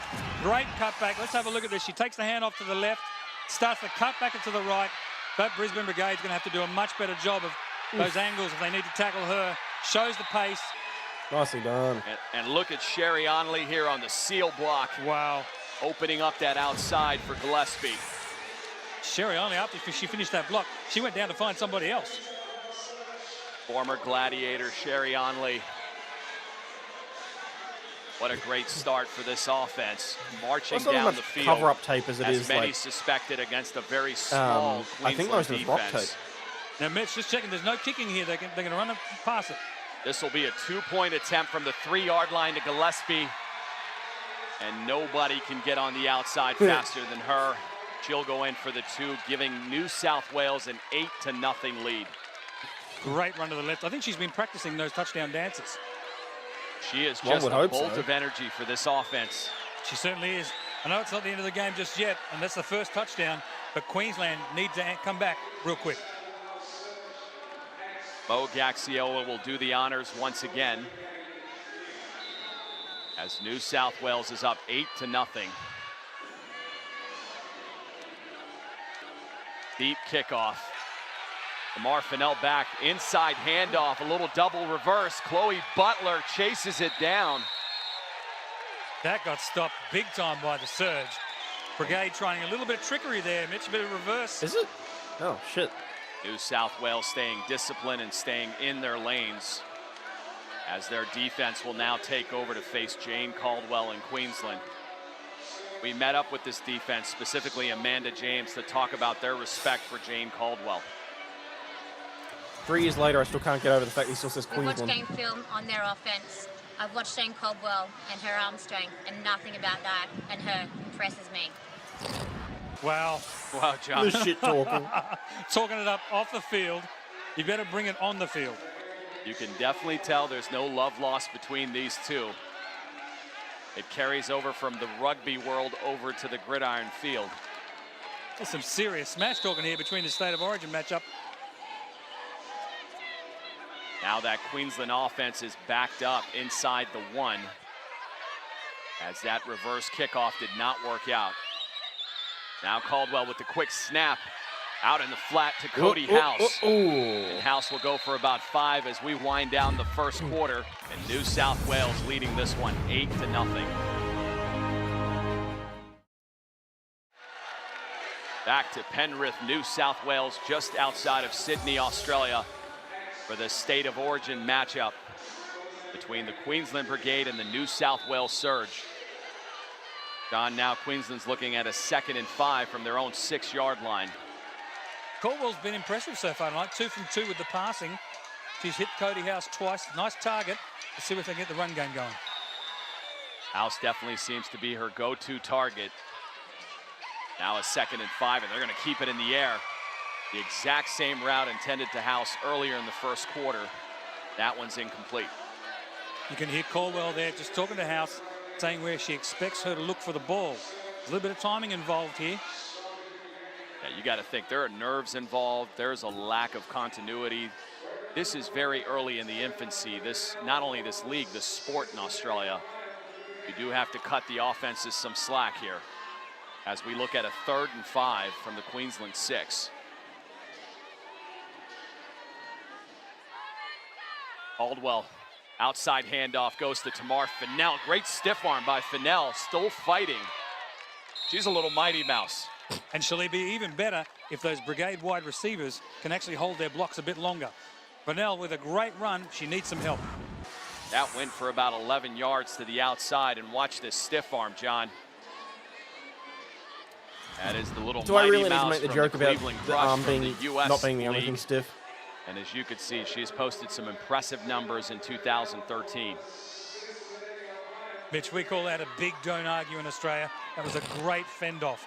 I think she's really been a great reinforcement for this Brigade team. Absolutely, much needed experience. Now a 1st and 10 from the 17. There they go again to Tamar Fennell. And this time a swarming New South Wales defense. Gee, New South Wales surge, literally defensive line. They're almost coming through unblocked, Mitch. I think they're going to have to do a job for the brigade to start blocking some people up front. That was the big concern coming into this matchup, that New South Wales is just a larger, more physical team than this Queensland team. They were hoping to count a lot on the finesse and short passing game. Now a 2nd and 9 at the Queensland 18-yard line. As Caldwell looks over that defense. Now in the pocket, going to take off with it. Oh, get it. Oh. And that is Chloe Butler coming up the middle. John, that entire interior defense of New South Wales is beating up Jane Caldwell tonight. It's a great example here, Mitch. Everybody's gone out for a pass, but leaves no one to protect the quarterback. Everybody's eligible in the LFL, but that's tough when your quarterback is under center. Perhaps you want to think about putting her in shotgun if you're going to release everyone. And you got to wonder how many hits Jane Caldwell can take before that ego and confidence gets shattered a little bit, not to mention her physical condition. That's gonna be rough. Now a 3rd and 8. There's a little option play to Tamar Fennell on the outside, and Fennell still can't make it. She'll go for 11, and that'll be a Queensland 1st down. Nice job, brigade. I think this is what we need to see more of. Just a nice little option there, so the quarterback has the option to keep it or pitch it. Nice little gainer. Seeing more and more of that, of the pistol. 3 years later, I still know nothing about the rules of American football. I'm just enjoying them. The option in the NFL, and now it's making its way to the LFL. Now a 1st and 10 from the New South Wales 20. Impressively enough, this offense is holding on to the ball and dominating New South Wales in terms of time of possession.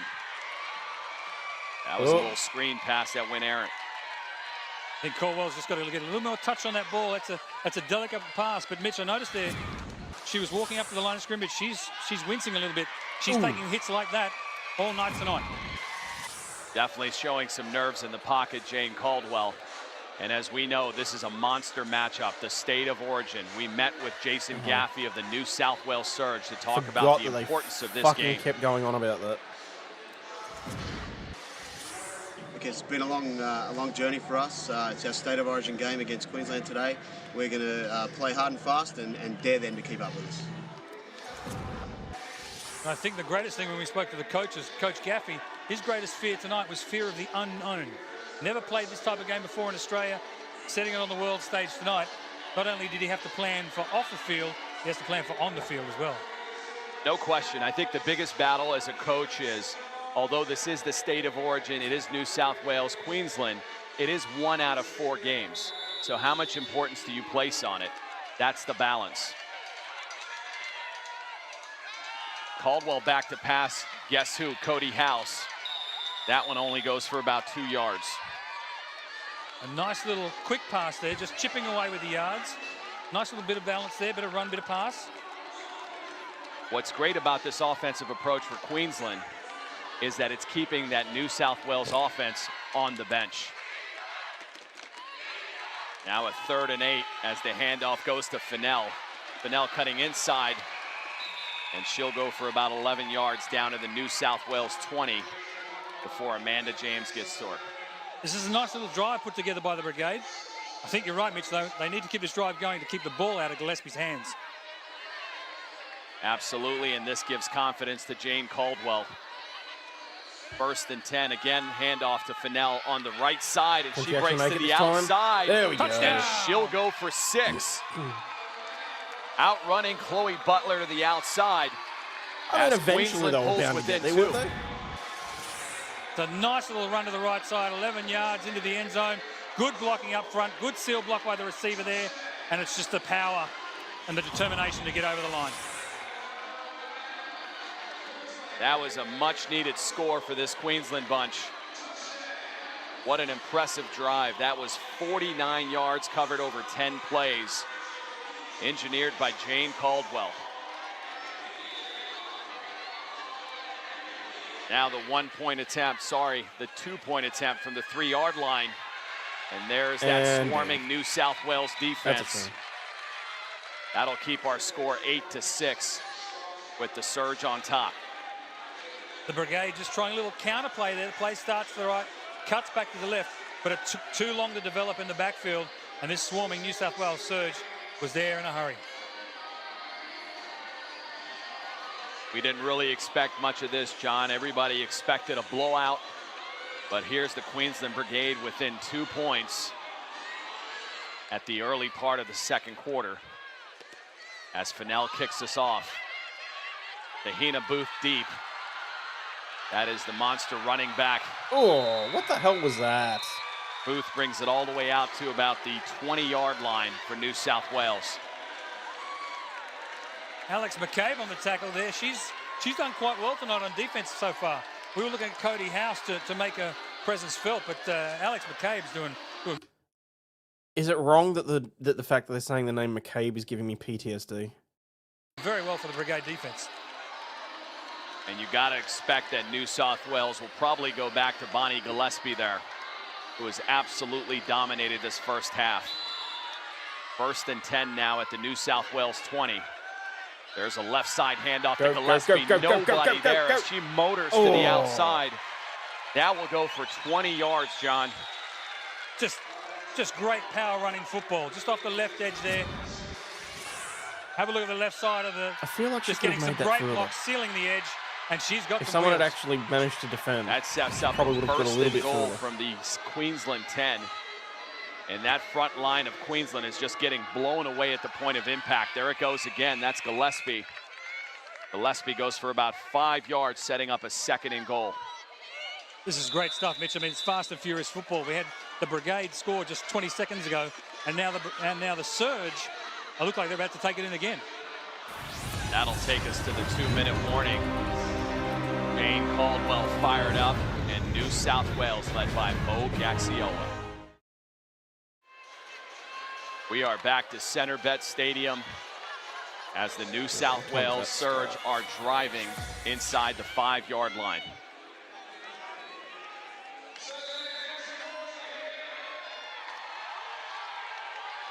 Cinda Barclay now with another handoff to Gillespie. Gillespie on the right side, motoring her way in for the 2nd score of the night. And now just staring down Tamar Fennell. She is playing with a lot of fierce energy tonight, John. Yes. I thought Yes, Tamar she is. Fennell had her there at the goal line, but it was just too much power. Mind She you, had if you look at speed. what they've done with the Great LFL, they blocking pretty off the well all right-hand look side. like dudes now. And she's in again. She's been going fantastic all night. She is deceptively strong, John. You could see those legs just pushing, motoring. Reminds me of Roger Craig of the San Francisco 49ers. Just an incredible specimen. And now New South Wales will go for a 2-point attempt, and that's a naked bootleg with Jacinda Barclay. Is she short or is she in? She looks, where's that knee? Looks like she converted. Hold on. And that'll give New South Wales a 16-6 lead. Great little bootleg run there. New South Wales having a little fun in front of this raucous crowd, enjoying the debut of LFL football down under. That's exactly what I want to see too. How about Gillespie's acceleration from the snap of the ball? And then the Queensland Brigade there not respecting the backside and the quarterback able to run it in. That is one of those things when you come into a game where 0 game film exists on anybody, you never know what's going to happen. And here's the kickoff to Fennell. Big hit. And Fennell will take it out to about the 22 of Queensland. Oh, 2013. That was Amanda James on the stop. What do you do here, John? You've got under 2 minutes remaining. How aggressive are you if you're Queensland? They need to get in the end zone here. It's that simple. Otherwise, this game's going to get away from them. They've proven that they can do some running the outside. The short passes 16 to 6. I'm pretty sure the game's already getting away from them. Surprisingly enough, Queensland is definitely a more balanced offense here in the first half. 1st and 10, inside handoff goes to Tamar Fennell. Nothing doing. Chloe Butler having a career game tonight. As the clock continues to run here now in full 2-minute offense. It'll be 2nd and 10 from the Queensland 22. Caldwell back to pass, looking to the right flat. That one went to Stephanie Schenken, and she lost the ball. That is a loose ball, John. Looks like Ooh, Cody don't do House that. recovers. House has You always got got to it. have a firm hand on the balls. That's Come a on. lucky break from the Brigade. Nice little drop back, great little out route, exactly what we want to do here. She's got to hold on to that ball. Need to tuck that ball straight away. Now we've got an injury down on the field. It looks like Tamar Fennell. Oh, that's not good for the Brigade, Mitch. That would be a big loss. Now we'll take a break and return to Center Vet Stadium shortly. Back to action here at Center Bet Stadium. And luckily for Queensland, that looked like Tamar Fennell will be okay. It'll be 3rd and 10 now from the Queensland 22. Little dump off to Cody House. Oh. House on the right side. Shit, thank you so much, Mistress Meg. Very much appreciate that. Unfortunately, on my back end, I can't see if there was a message or anything attached to it. But, wow, that's incredibly generous of you. Thank you so much. And yes, absolutely catch the replay, please. And she is a monster out there tonight. She's definitely been Caldwell's favorite target this evening. Watch the end of this play. Out. Oh, that's what we like to see. Bit of fire. That's a little bit of that state of origin blood. An inside rush. There's an ill-advised sack. A loss of 3 back to the 16. And the fire continues between these two, John. Jane Caldwell, she's leading the team by example. She's passing, she's running. Everybody better get on her page because she wants this in the end zone. Damn straight she wants it in the end zone. That'll set up a 2nd and 13 from the New South Wales 19 late in the second half. Caldwell really starting to assert herself. As the clock continues to run. Caldwell looking into the pocket, looking in the back, nothing there. She's going to take off with it. And what a monster clothesline hit by Chloe Butler. Of course it was Butler. Holy dooly. Holy dooly. Mitch, is this what it's like in the States? Are they hitting exactly like this? Are we doing good? If you're coming across the middle like this, you are fair game. What a monster tackle by Butler. Damn. Now we've got a call on the field, John. That looks to be a horse collar on New South Wales. That gives Queensland new life. That is a huge penalty. I think that'll take it down to about the New South Wales 6-yard line. It'll be 1st and goal from the 6. And Caldwell looking to dump it off. That's incomplete. So much pressure so quick, Mitch. It just does not feel fair up front. That was Tahina Booth putting on the pressure. Now it'll be a 2nd and goal. This will be the last play of the half. You can start hearing the crowd getting into it. There's that interior defense of New South Wales. Caldwell mishandles the snap. What a disastrous last few plays here for Queensland. Oh, the center quarterback exchange, so critical. Brigade coming in with just a backup center just in the last couple of days, so that could have had something to do with it. What a lost opportunity for Queensland as they'll go into the half down 10, 16-6. We'll return with halftime festivities after this. They scored 1 touchdown because we didn't get a call. That's it. The rest of their play was shit. Yeah. All right? It's not what they do, it's what you do. All right? You have to make them make mistakes by being perfect. They can't move sideways. They can't do shit. Their corners are fat-ass, lazy bitches. Mate, guys, they can't cover our receivers. Definitely a very competitive set of locker rooms with Queensland and New South Wales, John. Welcome back to Center Bet Stadium here. Look, as do I, and admittedly, I'm out of practice, so I do apologize for the lack of additional color commentary, but it's making a comeback, let's be honest. In Sydney, Australia, Mitch Mortaza once again alongside John Rowe. And Mitch John, I don't think Mortaza. anybody expected this Queensland team to be so competitive after one half of football. They're only down 10 points. I think you're absolutely right. Nobody expected because you've got the worst ranked team versus the top ranked team. And let's not forget, they went to the red zone twice, unable to score. That should have been an extra 16 points they had on the board. They definitely left some points out on that field, but there was some scoring in the first half of this one. Started out with the historic first ever LFL Australia touchdown scored by the smallest player on the field, Bonnie Gillespie, who went in for this 21-yard touchdown run. That was answered by Queensland early in the second quarter with Tamar. Is that your way of saying that I just need to, like, shut up so that you can watch the tits? Nell capping a 10-play monster drive with this 11-yard touchdown run. And then the scoring ended in the first half with Bonnie Gillespie once again on this 5-yard touchdown run. That's where we are at halftime, 16-6. What do these two have to do in the second half of this game? Simple. For the Brigade, they've got to get behind the fire and energy of their quarterback. She's been doing great. The offensive line and defensive line, they need to lift their game big time. But for me on defense, those pursuit angles that they're taking are just terrible. For the surge, why stop there? You've got Bonnie Gillespie just running the ball. Let's keep going with that. But Barclay needs to get that ball in the air. And Barkley, by the way, John, was the #1 ranked quarterback coming into this game of the preseason. Although after 2 quarters of play, she's only got 1 completion for 4 yards. So New South Wales is definitely going to have to open it up there quite a bit. It all comes down to one half of football. It is the Queensland Brigade versus the New South Wales Surge. Who will win the first ever LFL Australia game? Yeah, I know. I spent some time during the week trying to work out how to make everything a master volume. I'm always going to be quieter than whatever we're watching, unfortunately. It's just the way that the roadcaster works. So I'm just going to have to try and remember to pause so that I can talk or whatever else. Yeah, I don't know if it's something that I can actually fix without getting an actual sound engineer in to help me, because I have no idea what the fuck I'm doing. So...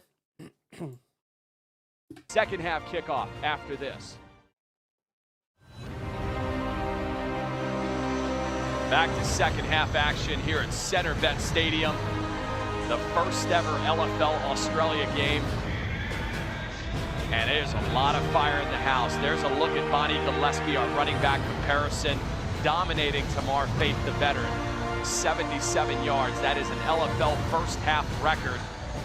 And now we go down to the field with Sarah Godfrey, who's with Jason Gaffey of the New South Wales Surge. Thanks, guys. So I'm on the sideline with the New South Wales coach, Jason Gaffey.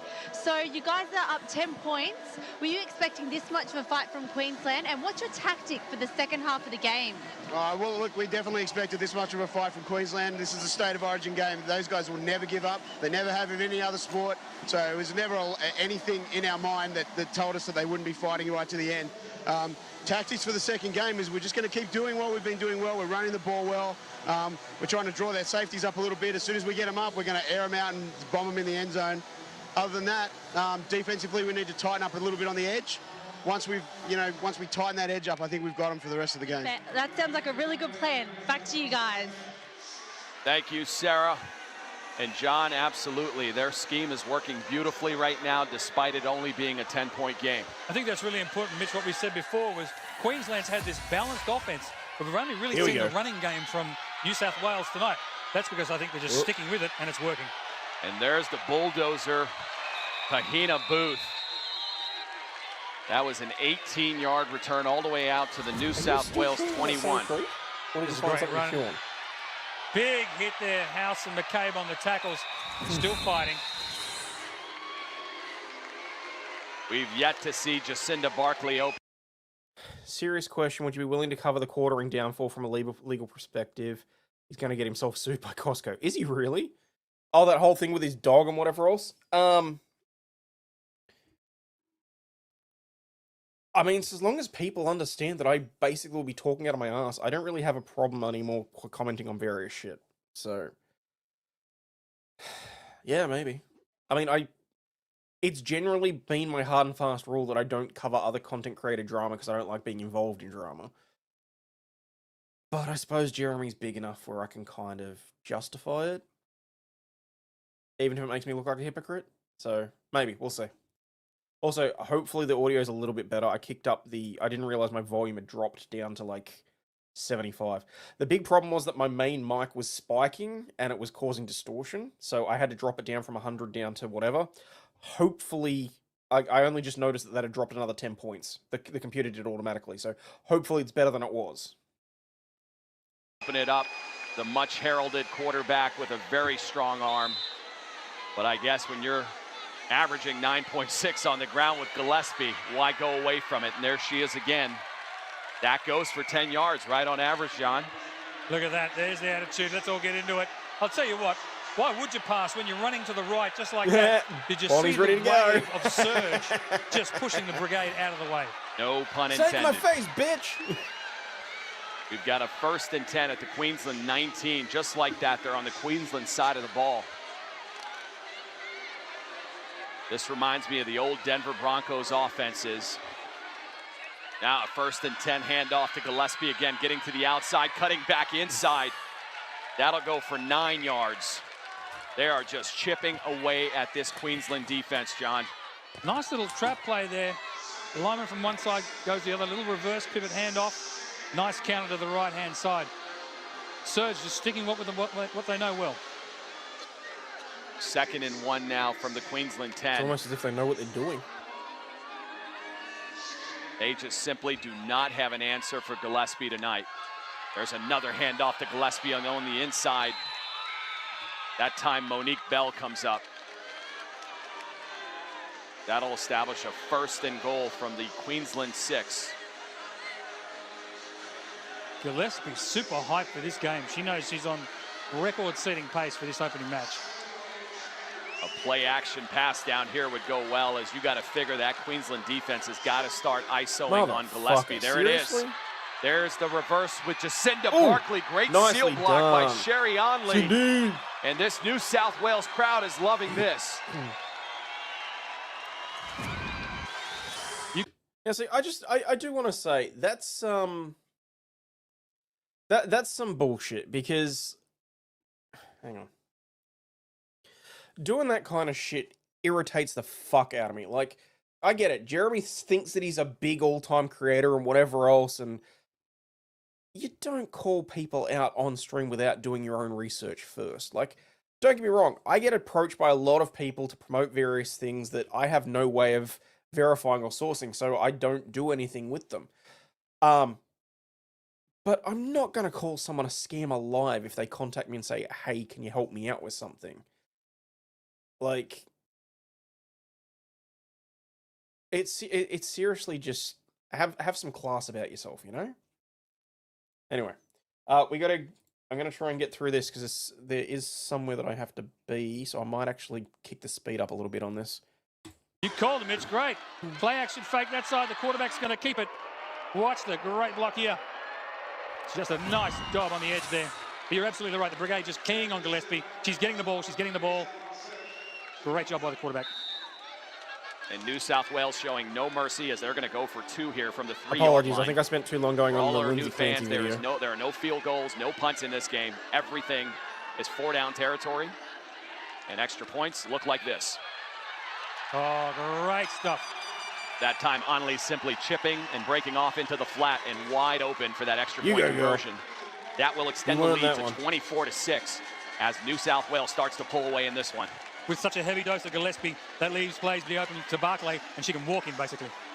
That scheme is working out beautifully, and there's another look at that block. Back to third quarter action as we go down to the field again to Sarah Godfrey. Thanks, guys. So I'm here on the sideline with Chloe and Monique. How does it feel to be dominating, Chloe? It feels awesome, Sarah, but you know in defense you can never get I'm sure complacent. she's You want to bring the win dominating. home, not let a win go. And Monique, your first time on Australian soil. How does it feel? How are the New South Wales crowd treating you? They're very receptive to what we're doing out here. We're trying to show them that we're playing real football, and they seem to be enjoying themselves. So as long as we keep playing and giving them a good time and entertainment, I think we won our fans over, definitely. Damn Great, straight. thanks. Back to you guys. Thank you, Sarah. Aside from the feminists that Obviously, convince a a bit of 13-year-old to write a controversy letter earlier in the against week about the premier of the LFL Down Under, and I think these young ladies are definitely answering the question: is this a real sport? Are these real athletes? I think that's been answered. I'd say to be answered in the first 30 seconds of the game. Some of those hits we saw were just amazing. Now Monique Gaxiola with a deep kick back to Tamar Fennell. Fennell gets it out for about 13 yards. That'll come out to about the Queensland 10-yard line. Special teams have got to do a better job. They're getting plenty of practice at returning kicks. They should be getting more yards. Now the pressure comes back to Jane Caldwell. Much maligned this offseason as perhaps the 4th-ranked quarterback in Australia, having a decent first half, and now has got to rally. 1st and 10 in the pocket, looking over the middle. That is that familiar route to Cody House, but nobody near that pass. For me there, Mitch Caldwell's just got to get a little bit more touch on that ball. She's trying to rifle it in too hard, too fast. Trying to A remember bit of which one's called urgency the starting Ferrari. to set in as that I don't clock think it was continues to tomorrow. run. And they're down 18 points. And lacking any speed or receivers morning, on the Glennis. outside, I'm this is okay. going to be a tough battle. I'm 2nd and cu- 10 I'm from the trying to get Queensland back over 9 a now. chest infection, Little pitch so- out on the left side to Fennell. Fennell gets about 2 yards. Mo Gaxiola on the stop. There's that option play we saw going to the right-hand side before. Now they take it to the left. I really like this play from the Brigade. I think we should be seeing that more in the offensive playbook. Sometimes this late in the game, though, you start losing certain parts of your playbook. And that's going to be one of those aspects as the clock becomes the secondary foe to Queensland. Now a 3rd and 8. Caldwell looking over that defense. Back in the pocket, going to try the right side to House. And House heard some footsteps and dropped that ball. I think that pass was there, Mitch. Again, just Caldwell throwing in too hard, too hot. There just does not seem to be a lot of continuity in that passing game. She's definitely taking control. She's calling the plays. She's got this team rolling well. It's just got to gel together. A very crucial 4th and 8 here as the crowd is starting to get into this game. New South Wales senses blood in the water. Caldwell under center. Caldwell now back in the pocket, looking over the middle to House again. And I'm Mo actually not sure I haven't Gaxiola looked. totally spelled out that play. She's got that down pat, that's the only pass pattern they run all night. And Caldwell's been beat up all night.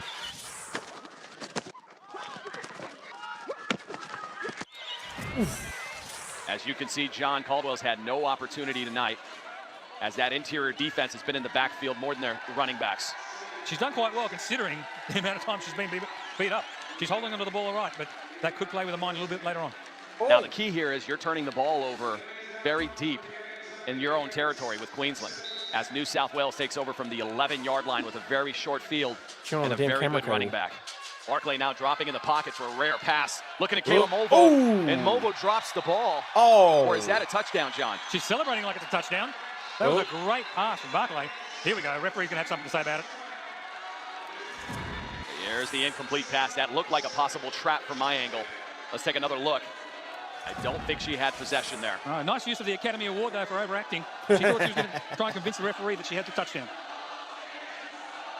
And the crowd expressing their views of that call. I don't think they're happy about it. You guys are definitely not shy down under, John. That is the official call. It is an incomplete pass. It'll be 2nd and 10 from the Queensland 11. Let's take another look. You could see Molvok struggle to keep possession of that, and the nose of the football looked to hit the turf. That was a great effort by Barclay rolling out to the right. She was super accurate on that. I'm impressed. After further review, the ruling on the field is confirmed. Looks like they even had an opportunity to review that. That is definitely an incomplete pass. New South Wales is charged with a timeout. That'll be a 2nd and 10, and New South Wales loses the timeout. Not sure it matters all that much at this point. Here comes Jacinda Barclay in that offense. Another right side handoff to Bonnie Gillespie, who explodes to the 1-yard line. All night, Mitch, all night long. That'll set up a 1st and goal from the 1. As she gets to the outside, nobody there. Ooh, fuck. Just short, just short. Lamar Fennell saving a touchdown. Let me guess what's going to happen here. Bonnie Gillespie having a career performance in her first fuck game. off, Code Fury. Cheating in Flirting any with that sport, as far as I'm 200-yard concerned, mark, is which we just seldom see in absolutely the NFL. reprehensible. 1st and goal from the 1 now. Barclay. I mean, he can go out if you want to take him out. We've got a hanky on the field. Oh my God, the Looked hanky to on be the a field. possible Forgot about false that. start on New South Wales. Illegal snap on the offense. 5-yard penalty. 3rd down. That is it, so that'll back them up to about the 6-yard line. One of the very few mistakes this New South Wales team has made tonight. There's another inside handoff to Gillespie. Gillespie gets in. That is her 3rd score of the night. Hells to the yeah. Looked to be possibly a penalty on New South Wales. Yeah, the whistle was blown a bit too long there by the referee, so he's seen something. There's the flag on the Illegal field. motion. Number 10 was moving forward at the snap. 5-yard penalty. 3rd down. We've got an illegal motion. You don't see that I'll often, give it an but that illegal is going to motion. back them up another 5 yards. It'll be 1st and goal from the 11. Let's see if they elect to go to the air now. No, they're going to keep it on the ground again. Gillespie on the right, cutting back inside, cutting she's not back gonna make it. outside. That'll go for 8 yards all the way down to the Queensland 3-yard line. Gillespie, another great run, but what I was impressed with there was the Queensland Brigade swarming to the tackle. That's the first time we've seen it all night. It's good to see that they haven't thrown it in completely here. We'll see how much fight this Queensland team has in it down the stretch as they face a 2nd and goal on defense. There's another bootleg to Barclay. Barclay gets to the outside, and that'll be another touchdown. Alex McCabe cannot get to the outside fast enough. Too much speed from Barclay there. Good job by Alex McCabe, but she's got to respect that. She's got to hold that edge. Nobody's allowed outside of her. Have a look here, fake. Too much of an angle. McCabe, too shallow. New South Wales loving this. This crowd is fired up as they're up 30-6 now. This is why they were considered the preseason #1 ranked team. Have size, athleticism, defense, speed, quarterback play. And now you've got an explosive running back that nobody saw coming. They're going to line up for a 2-point conversion here with Gillespie. Can't get to the outside. And for the first time, we see a swarming Queensland defense. This Surge team, 4 plays, 11 yards for the score. The previous drive, Mitch, 4 plays, 29 yards. They're not taking them long to get in the end zone, that's for sure. That's an excellent point. You give them a short field like that with this explosive offense, and Short you can pretty much just put those points on the board. Definitely get into the end zone very quickly. Always make sure about the short strip. You're all good. Now New South Wales lining up with Mo Gaxiola for yet another kickoff with 15 seconds remaining in the 3rd quarter. Another nice high, deep kick. And Tamar Fennell brings it out about 15 yards. That'll go to about the Queensland 17. Boom! Are you kidding me? What an all-round athlete right here. Running all night, and now on special teams as well. All she needs to do is take an interception. That's Bonnie Gillespie. Just an absolute fire play. Every roster, it doesn't matter if they're US, Canada, Australia, you need a player like that on your roster. Now another look at Jane Caldwell in this Queensland offense. Inside handoff. Go, Janie. Lonnie Johnson. That'll go for about a loss of a yard on the play, and that is the end of the 3rd quarter as New South Wales continues to dominate 30-6. This next quarter will test the determination of the Brigade. Will they roll over, or they got some fight in them? This has been a dominating performance by New South Wales. Back to 4th quarter action at Centerbet Stadium, and this has turned out to be a physical game.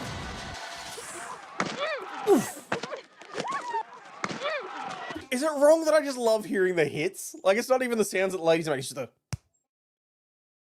there might be something wrong with me, I don't know. Some absolutely big hits here tonight. Very impressive. Very impressive. I know the crowd's getting their money's worth tonight. This is definitely a great first experience for this Australian audience. 2nd 11 now for Jane Caldwell and the Queensland Brigade. There she goes to her favorite target, Cody House, the big rangy tight end. At least we've mixed it up tonight. We've seen 2 pass patterns. We've seen a hitch over the middle and the sort of speed out to the side. We haven't really gone to the left at all, which is quite interesting. Mitch, you're saying not really that depth at receiver tonight. Not only no depth at receiver, absolutely. There's just no other target besides Cody House. And what's happening now is Mo Gaxiola is just spying House. And outside of that, you have Tamar Fennell, and that is it. 3rd and 8 now from the Queensland 19. Caldwell back to pass. Once again, looking in the flat to Cody House, but that went to Sarah Swift. I swear to God, I already ever hear flat when he says that. Caldwell is taking control of this offense. Guys, let's get it together, all right? I want a tight huddle. Let's go. What time is it? What time is it?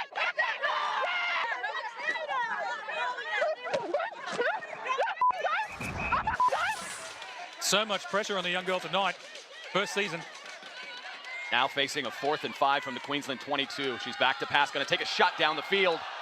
Nowhere close to the intended receiver. That was just ugly, John. It was, but at least we saw something down the field.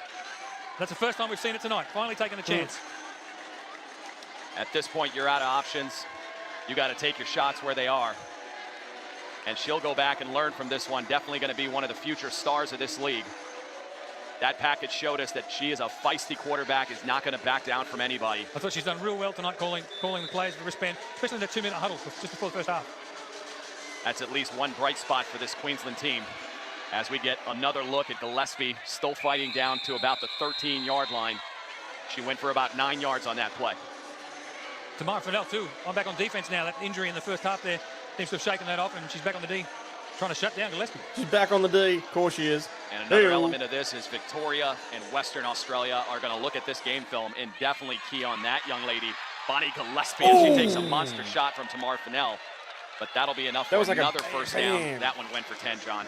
Tamar Fennell just doing so well, just like Gillespie. Offense and defense. Great hit there. But I think you're exactly right, Mitch. I mean, we've seen tonight New South Wales haven't really shown that much. They've shown a couple of things, but they're just doing well with what they're doing. They don't need to expand into anything else and give away too many secrets. Yeah, you wonder how much of their playbook they're going to show at this point. First and goal run by Bonnie Gillespie. That'll be a loss of a yard. And that could be a tactic of both teams tonight we've seen tonight. We're venturing into the unknown. The first game, the Maidens and the Angels will get a good look at this tape. I don't think both teams want to show too much. There's a long way in the season to go yet. Oh my god, I just realised I'm going to have to dust off my Maidens t-shirt. Absolutely. And for Queensland, you've got to kind of go back to the drawing board. Your next match is January 4, back on the Gold Coast, and just learn from this game film. Second and goal. Jacinda Barkley on the quarterback bootleg, finds Sherry Onley in the flat. Great pass. And that goes for another touchdown, extending that lead to 36-6. I almost thought she was going to do another bootleg out and keep it as well, and keep it again. Because I thought McCabe from the Brigade was in bad position. Fake left, roll right, threads the needle, and catches it. There is just plenty of options. Whenever you have a run game like they've had tonight, that opens up your playbook, obviously. Jacinda Barkley now inside handoff, goes to the outside now.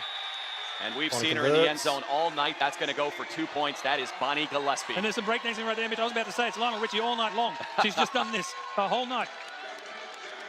What a fun night for this New South Wales crowd here at Centrebet Stadium. Not necessarily There's another a look bad thing. at Bonnie Gillespie, and nobody touches her. Check out this move, Dancing with the Stars. That's a 1999 Rocksteady Crew style. It should be illegal to have this much fun. Shit. The crowd is starting to chant.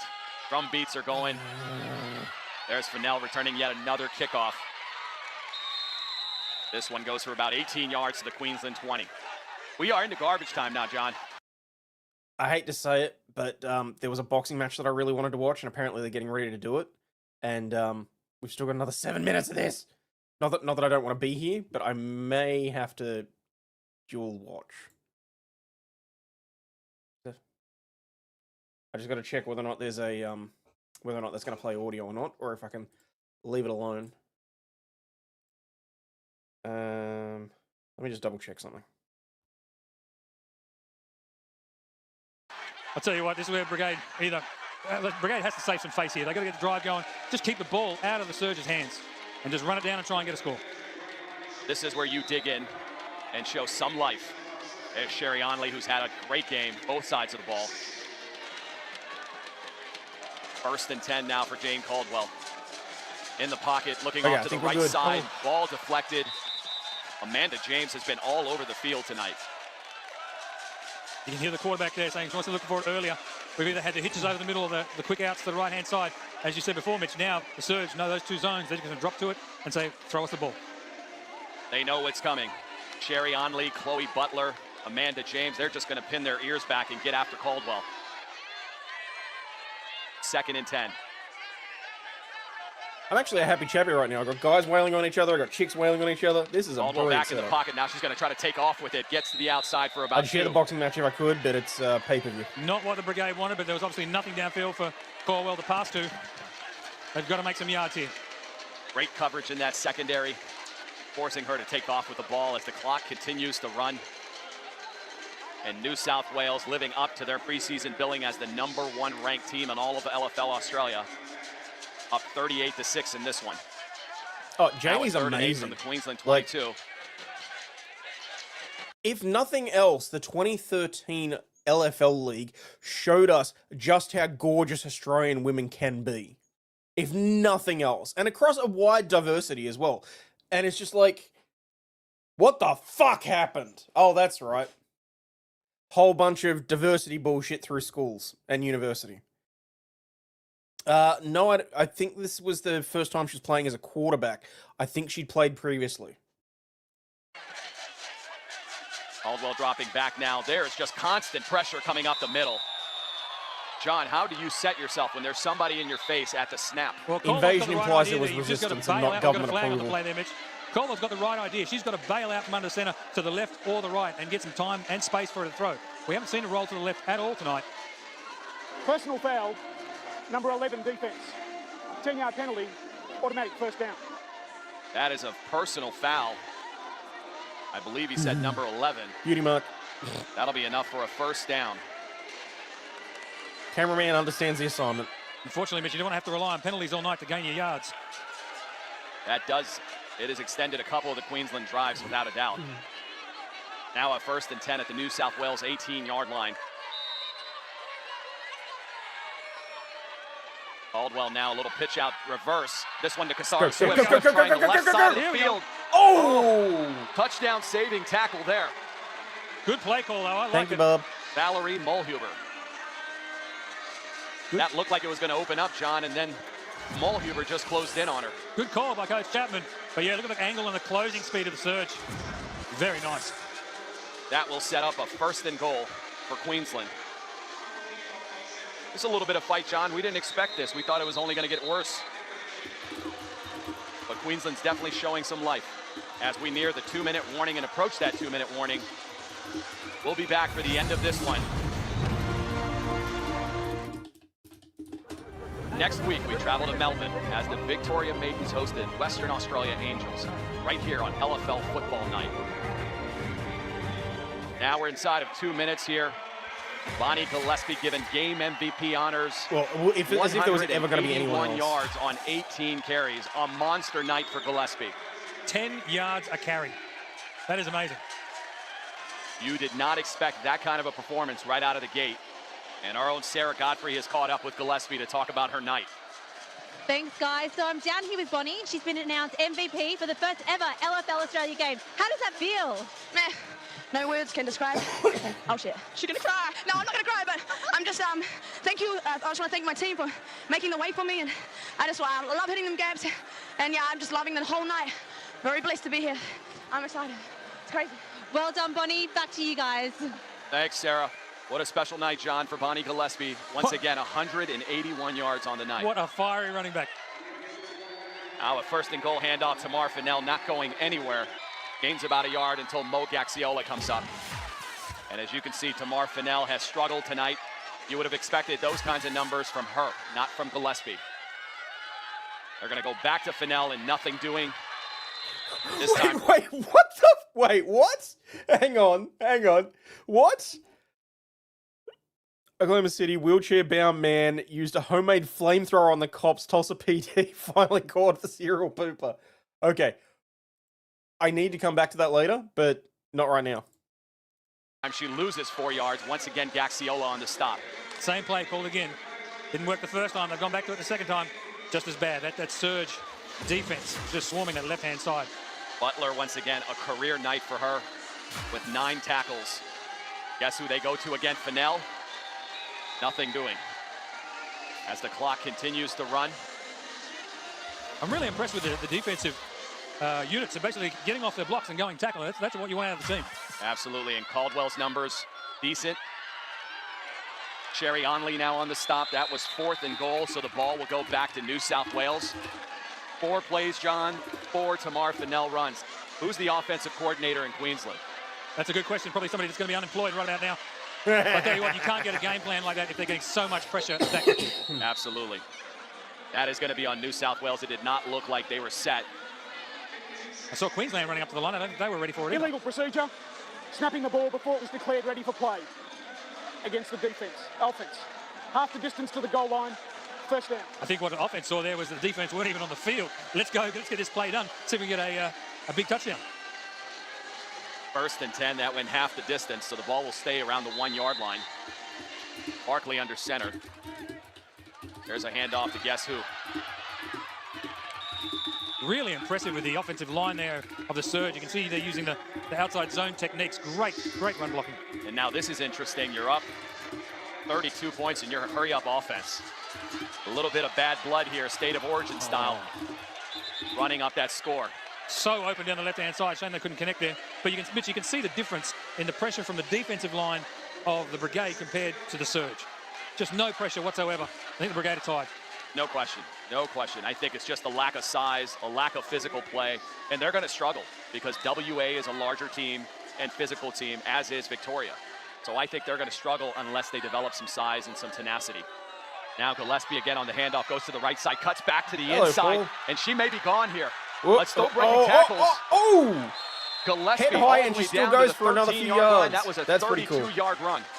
Check out some of the blocks here. Just the offensive line down the field, the receivers down the field. And look at this, New South Wales lining up for yet another score. Barkley on the naked bootleg to the right side with 14 seconds. Nicely done. Goes in for another score. And the nice little touchdown dance there. Little You- celebration. Yeah, Mitch, I mean, look, that's the third time that they've run that exact play. McCabe getting caught too far inside. Now, what do you think this does to that New South Wales-Queensland rivalry when you're up 32 points and you're still going after it? Coach Chapman cannot be happy about that. That'll bring us to the end of the game, and the party has just started in Sydney, Australia, as the New South Wales win the first ever LFL Australia game with a whopping score of 44-6 over Queensland. I'd like to say congratulations to both teams for taking part in the first ever game. Certainly a wonderful night as a new sport was born down under, and we saw a bit of everything tonight. Great offense, great defense. A new star was born in Bonnie Gillespie, and I'm telling you, this #1 ranked New South Wales surge is for real. For Sarah Godfrey, John Rowe, Mitch Mortaza, we will see you next week from Melbourne for LFL Football Night. Oh, Paul, you have no idea. It's the main reason that I wanted to bring these strings back, because, I mean, watching the hits is just incredible. But, folks, unfortunately, I have run about a half hour over what I had assigned, so I am getting the kick from Lady Overlaw'd. So I'm going to get out of here, but I will make sure that I put this back as a regular thing. I'm already once I'm done here, I'll set up the stream for next week, so you know that I'm not lying, because I'll have it definitively down. But as always, please remember, you're not a piece of shit. You have value and do contribute to society, especially for being here and keeping me company while we keep this tradition alive. But as always, stay healthy, wealthy, and wise, and I'll catch you all shortly. Cheers, peeps. And again, on your way out, please do me the favor, hit the like and subscribe button if you're so inclined. It costs nothing. It's absolutely free, and we'll be friends forever. Bye now. This shit, I'm out. Fuck this shit, I'm out. No thanks. Don't mind me. I'ma just grab my stuff and leave. Excuse me, please. Fuck this shit, I'm out. Nope. Fuck this shit, I'm out. Alright then. I don't know what the fuck just happened, but I don't really care. I'ma get the fuck up out of here. Fuck this shit, I'm out.